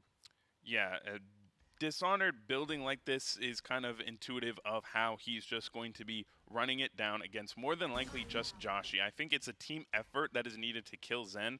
Even though he's a good bit down compared to Ranjaro at this point, you can't just be diving onto a Freya and not expect to get just bam, bam, bam, bam, bam, bam, bam. Lifesteal galore. There's so much damage potential just from this ring build that's going on. And of course, a whoop to the skies can build enough space for it to just get out freely. It's going to be a team effort that kills the Freya, and everyone needs to be active. Pyro goes to the Storm. Wall from Privative, cuts off a couple. But around the wall goes Oceans, throws out his own to cut off the path. Will not be able to slow too much down. Privative goes into his own ultimate, but as soon as he gets right back up, Dame will slow him down and knock him down. And it's another pick for the Xibalba Storm. A few ultimates still available. Ranjaro wasn't even there as he was pushing out the Tier 1 tower. Now we'll have to group up in mid to defend against the Tier 1. But I think that Tier 1 is too little too late, even with Dishonored showing up. Not going to be much he can do to stop that one out. Does find 3 with the ultimate, 2 with the knockup. T1 does go down. Valkyrie's Discretion doesn't get a whole lot of damage out. Short Fuse to the backline, gets whooped, but still finds the last shot that he needs up against Joshi. But Short Fuse will fall right after the stun from Oceans. It's just too much, and Dishonored will melt away. And my Zen finds the double. Dame finds one, but Ranjaro able to grab another of his own. Some brilliant play by both carries. Ranjaro and Zen both were put under a ton of duress. The team was there to help bail them out of that situation. Zen turns, gets the double on his own. Of course, he does have Oceans and Delny there to provide that backup. But Dame and Joshi did the very same against Ranjaro and suffered the very same price. However, it is the 3-for-2 trade that goes in favor of the Storm is why they have the advantage here. They're going to get this tower. They might even look to keep fighting Privative and Ranjaro right after. Tier 2 down, but a wall from Priv will force the Xibalba Storm to think twice about pushing any further in. Still some shorter cooldowns left on the stage before they come back in. Banish is good onto Privative to stop him in his tracks and keep him from pushing any further up into Xibalba Storm territory. So, Tier 1 and Tier 2 in mid, a few kills for the Xibalba Storm, and suddenly this game is looking a little bit nicer for the Storm, though the lead not too exaggerated right now. 1,700 gold after it has been going back and forth, a roller coaster across the charts for the Xibalba Storm to get to where they are now. Yeah, and the later this game goes, I would say it definitely tends to favor towards the Storm's entire team comp right now. Guan Yu at this point is cooldown city. He has no way to stop him from just spamming his heal, spamming his 3, spamming his 2, and then guess what? He has a horse to end it all. What more could you want in a solo laner? When we have Joshi and Zen, the 2 carries, I mean, we've already seen how much burst damage Neith can deal. We've already seen how much just destruction Freya can cause, and it's coming out. Dame trying to buy time for his team because the Fire Giant was started up by the Sages, quickly turned away, but it was a Fury that did go to the Storm all the while. So Dame doing his job. Not only does he not die, he's able to stop the Fire Giant entirely. Athenian Sages, that was their one opportunity to try and get back in, to try and slow down the Storm's new pacing. Thanks to Dame, that one does get at least halted, if only for another moment, because the Sages have gone right back. Something super notable to have in this fight is that Privative did waste his Ankh going on Dame. They have no anti-heal. Freya is able to run wild if she gets an opening here. Delny dashes out, Fire Giant leashed. Dame without an ultimate, at least for about another 40 seconds or less, means that he doesn't want to get too far into enemy territory to surround himself with too many people, because he could go down very quickly. A squishy Camazotz through his build. Dishonored has stepped forward, will find the only crack to get out of danger, and it's now Oceans who's got to be on the run, but he will be bursted down. Dishonored does find the pick, and it's Dame versus Renjaru. Bat Out of Hell is back, and the swipes are going to find a few players during all of that one. Dame needs one more hit on Dishonored, but can't find it. It's Short Fuse who's turning it around, but not quite enough damage of his own either. Dame squeaks by. Fire Giant throws a couple of pools out to make it some very dangerous territory to walk through. But the Xibalba Storm are able to get one and get out. But watch out here. If the Storm all notice that the Sages are all playing very far back, they're low. They could pull Fire Giant if they notice, but it seems like everyone's going back to lane. And that fight was so scary for both teams. Both teams had such a coin flip chance at either winning it or losing it. Just absolutely devastating that the walls from Oceans didn't kidnap Dishonored, got him out. We saw Dame almost get a kill out on Renjaru. We saw the fight go both ways very frequently. All that comes down to is just hitting your stuff.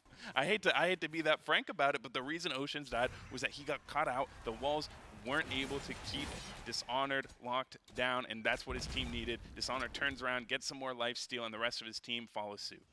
Yeah, perfect. Or maybe unfortunate for Oceans to not be able to be able to lock down that last little corridor there. You saw the tiniest sliver of gap that Dishonored was able to kind of shake himself through to find that escape, keep that fight going just a little bit longer. The Athenian Sages will go right back to the Fire Giant. Only 3 of the Storm are here to slow this one down. Zen and Telny a little bit further away from this fight. Wrapping around the back is Dame to try and grab this one. Will jump into the back line, jumps onto the middle of 3. Bat Out of Hell will find some damage. The apple does do some of its own from Jangaru, but it's not going to be enough. He is the first casualty of the fight, and in the back line is Short Fuse. Does find a decent knockup, some good damage up against Dame, but these walls from Privative are holding things back. Renjaru finds one. Renjaru will not find this one, though. It's Zen who gets the pick onto Dishonored. With the Ankh down, there's only so much that he can do. Privative with the double freeze will only delay his death much longer. Renjaru is low, 1 hit away. Dame is chasing. That should be a kill, and more importantly, a Fire Giant for the Storm. Jump in by Dame, finds the Screech, and gets the kill, but Short Fuse will turn that one around, so it's only 3 on the Xibalba Storm who will get the Fire Giant, but that is 3 more than the Sages will have for themselves. Oh my goodness, what a stressful team fight there. The Storm they lost one in Oceans, right? Dame died off the back, and he wasn't really a casualty of that team fight. That was a amazing set of walls from Oceans. He drops it, locks the entire team in the corridor. They're all victim to Guan Yu's Tallow Assault, loses their prots as Zen and Joshi, who rotates to the fight late, will get the kill. And it seems like Short Fuse is following very quickly with the rest of his team in that gray screen. 3 stand strong on the right. Tier 2 tower goes down. It's Delny, Joshi, and Zen who hold on to the buff. So at least one traditional hunter will have access to that Fire Giant buff as these pushes start going the way of Xibalba Storm. Only 2 towers left on the map. It's the ones over on the left side. So it'll be a little bit longer before the Storm can start knocking on the left Phoenix's door. The most ideal one for a team to take if they want to go for a second push. But sometimes one is all that these teams need. Xibalba Storm now grouping up towards the left side. Yeah, they're going to go ahead and take these towers. Probably won't hit a Phoenix line for a little bit, right? This is the 25-minute Fire Giant, so it's kind of depending on how your team groups up. Do you actually siege anything? They're going to go ahead and steal enough to take the Trebuchet for their own, so the Storm will go ahead and see where it spawns. It does, luckily enough, get into the total left side lane, so hey, might as well try and at least posture for it. We get all the tight towers out of the map. We see right now that Dame is pushing down mid lane. This is going to be another 4-1 split. I do believe that Short Fuse does have a much better chance in this 1v1, so we'll see how this develops further. He's not in mid at the moment. He's wrapping around from right side. 4 versus 3. Jengar a little late to the party. That wall from Privative is really all the Athenian Sages need to slow down any kind of Phoenix push. Drop a wall right in front of the bird makes it impossible for Joshi and Zen to get their damage off onto the structure. Dynamo tries to Tallow Assault, blinking by Oceans, finds the wall against 1. Big damage. But the Apple is going to be decent up against Delny at the very least. Valkyrie's discretion used by Zen, but Zen is low. Zen gets a big shield onto himself, but it's not big enough. Renjaru finds the first pick of the team fight. Joshi stuck in the middle of the Tremors with the rest of his team, and Jengaru grabs a kill of his own. Make that 2 for Renjaru as he finds the double. Delny on the run from 5, and this Guan Yu will not be able to get too far. A decent slow, and he'll fight back, but it'll be interrupted out of the Tallow Assault. Some big damage out of Dishonored. Some decent fight out of Delny, but inevitably will go down. A 4-for-0 trade for the Sages. What a brilliant play by Dishonored. He decides to go ahead, rip the ult, gets 4 people after getting Zen half health under his own bird. He takes the fight, keeps it going, and extends the fight even longer. The Sages are able to chase out, get that final kill onto Delny as they walk into mid, and they push mid out. This is so good from them. They get the minions, they get the kills, and they're going to go ahead and get this tower and even out this game state pretty well. Will be a nice push from Sages. Mid T1, mid T2, both gone. A nice little spike back up in XP, and a decent bump in the gold department. And with the Oni Fury up, a nice chance for the Athenian Sages to now get themselves back in this game. Oni Fury won't stand for very long. Renjaru can help tank that one up. No. Never mind. He gets caught out by the Neath ult and will fall down. Not the trade that you want to take. Can Dame find one in the midst? No, the shield is just a little too much from Dishonored. He will live through, but it is 1 down. Fury does not go to the Sages. Something that Discordia suffers from is that in this kind of state, she's very weak to having to die to deal her damage out. As long as Jengaru is given enough space to both cast and live in these fights. I mean, we saw the damage right there, at least onto Dame. Sure, Renjaru does get traded out, but we're still reeling from that Fire Giant loss. We're trying to recoup and regroup. We're getting what we can, taking as much farm as we can, and from behind, anything is good right now. We need to get these items finished, we need to get this XP leveled up, and we need to get ready to get going for another Fire Giant fight. Attempt to stem the bleeding does net some towers, but unfortunately Oni Fury this time goes to the Xibalba Storm, and the fact they've already got a Trebuchet pushing up left could be devastating for the Sages to deal with. They were able to push back in one team fight, so we've seen what at least a 4v4 defense looks like for the Athenian Sages. It's pretty good, even despite the fact that they were down quite a bit of gold in that department. But now how will they deal once with another Fire Giant comes up? Last time Fire Giant was only around the belts of Delny, Joshi, and Zen. Xibalba Storm definitely want to make sure they can try and get around all 5 this next time around. So what's going to be really dangerous in this, at least Fire Dance, is the existence of Joshi. This Neath ult with the full Mannequin Scepter, with the Titan's Bane, the Heartseeker, the Transcendence. So much burst damage is going to come from this ult. You either need to get Joshi off the map or get this fight over with before Joshi has a chance to fully charge his ult, or someone on your team is losing about half of their health. Touches one of those squishier characters, Jengaru. Renjaru even in danger. Oceans does find a stun against Privative. The double wall will lock in Priv. Nowhere for him to go, but Delny is gone, and so is Priv.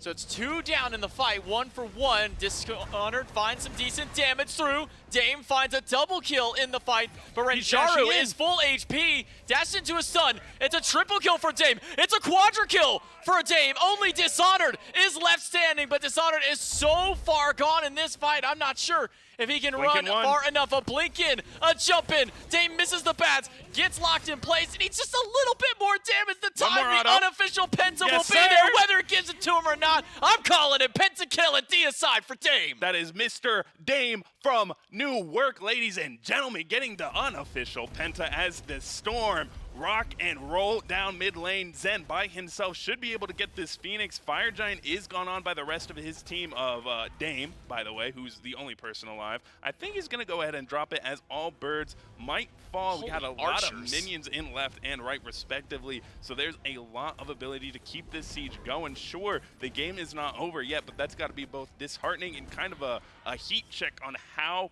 hard this Camazotz is both hitting and how sneaky he is to get around.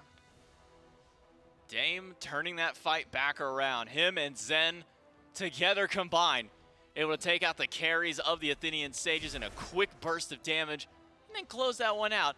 Well, it didn't call for Penta at the top of the screen. You might as well call it for him there, as he did deal the last bit of damage needed to take out Dishonored. Staggered the cooldowns of the respawns, and then 2 Phoenixes immediately afterwards. Xibalba Storm had broken this game wide open. Enhanced Fire Giant, the eye of interest for the Storm once this Pyromancer goes down. So what we're grouping for right now is that Fire Giant didn't fall during that fight. Sure, you got wiped. Sure, you regrouped. You got 3 kills, though. You, as the Sages, kind of want to get back into this. You need to secure up a little bit more farm. You've been behind the entire game. Right now is about the time that all their carries, all of their jungler, and their solo laner are hitting these full builds. They are a bit more dangerous than they were in that last fight, even though, sure, they died. The gold is there. Fire Giant is the call, and we're going to see how this fight turns out. Privative walks forward. Dishonored goes to the back line. The bats do hit this time around, and that's a big ultimate expended. And now, unfortunately for Renjaro, caught on the wrong side of the wall. Oceans will lock him through. The airstrike's going to get him out of danger for now. Can Dishonored make it out? As he was the last survivor last time, but the first casualty this time. And the rest of the Storm are looking to continue this chase for now. Ocean's leading the charge, decides to turn around, and it looks like Fire Giant is the target now. But the most important question, is this a bait or is this legit? I think Privative, being so far out, isn't seen just yet, but now the entire team is turning. Quick turnaround, a wall to hold himself in place more than anything else, and the damage is just too much. A slow is good. Joshi finds the last hit. 24 kills for the Xibalba Storm. And the Fire Giant started once again. The healing coming from Delny, making sure that they can tank this one up. And Dame just wants to go for the 1v1 against Renjaro, but Renjaro does have backup from his mid laner this time around, so Dame will just take the trade out of forcing the Jing Wei. Enhanced Fire Giant on all 5 of the Storm. Such an unfortunate blink, putting Dame on top of that knockup, so he eventually just, got sent the complete opposite direction. There was no Aegis on Renjaro, so that could have been a kill, but we didn't see anything develop there, so we have no blink on Dame, but we got 5 people with Fire Giant enhanced even, and we're going into this Titan room. Grapple by Dishonored, doesn't find much. Wall from Oceans, won't find anybody inside. Dame swooping around in the sky. The Titan should be the call, but Dishonored has made himself some nice bait in the backline. Gets stunned out, gets burned away. Joshua with the backflip to get the style kill out of there. Xibalba Storm find 1, but they're not going to keep their push up just yet. Going to back up and resustain with their solo laner and with their Fire Giant buff. The reason they don't end there is they use just a lot of cooldowns in general to get that singular kill onto Dishonored, and that was a tank. There's still a lot of DPS on every character of the Sages. If they're playing correctly under their Titan, without minions, this Storm probably fizzle out and just die, wipe, and lose this steep advantage that they have. So right now they're going to send whoever needs to back home. They're going to get their items that they need and come back in. I believe Delany did just teleport in, so they are 5 strong. They're going to rock over to this bird and just wait and see what these waves can pressure out, and maybe go for mid Phoenix, maybe go for Titan, depending on how much the Sages step up here. I've got 15 seconds until Dishonored is back. Double freeze, and an apple goes through, but it's only going to hit Delny, who's jumped on the cavalry. Titan is not taking a whole lot of damage. Oceans will channel the tremors and then find the double stun afterwards, stripping the bubble from 2. But Joshi finds the clip, finds the kill. Titan at a quarter HP. Xibalba Storm can close this one out. They don't need the rest of the kills, or maybe not. Renjaro finds the double, but that double is not enough to slow them down. Xibalba Storm, they lose game 1, but they close out the rest of the set. A nice 2-0 at the end of it. Yeah, that was some great play from the Storm. They really showed the just dominance. I mean, Dame alone kind of, I don't want to say he manufactured the quadra himself, but I mean, those weren't like 100 to zeros 4 times over. He did get a quadra near penta at the end of it all. And the Storm just looked so good on aggressive picks that were proactive throughout the game. Game 1 was the only time they faltered, and I think that comes into the picks. They didn't have the ability to just start the engage, start the action, and start the fights on their terms. We saw that so much differently in this Game 3. It was absolutely brilliant from the Storm here. Joshie on this Neath, this time around for him, able to make use of that mannequin-style build. We can see just the damage output that Dishonor was able to have during these fights, and there's a nice little play to get himself out of the double wall trap that he got laid in. That delayed the fight for the Sages, at least for a little while longer. And that's kind of all that they could do once they were down 7,000, 8,000 gold. It's win a team fight, slow the Storm, make sure we can have another chance to fight back. Unfortunately, this is the one where it all went downhill as Dame is able to find some massive damage throughout this fight. This is the startup of his kill. And look at the double jump in by the carries. He may not have been 100 to 0, but call about 60 or 70% with some assistance out there, instantly into a quadra, and then chases out for that unofficial penta. Yeah, I'm really just happy for the boys on both teams. Should look at this game and think they played some dang good Smite, because it really was. They all had their shining moments. I would say nearly every player can look at this set with positive affliction, mainly because everyone played at least at some point in this game very well. This is the phase opener for these guys in the SEC. Short Fuse debut into the SEC for one. Like, this guy was legit. Both of these teams really showed their stuff. I'm looking forward to how the SEC is going to develop with these two teams facing off against others in the future. And realistically, I would say I'm looking forward to the next games if I'm on either team.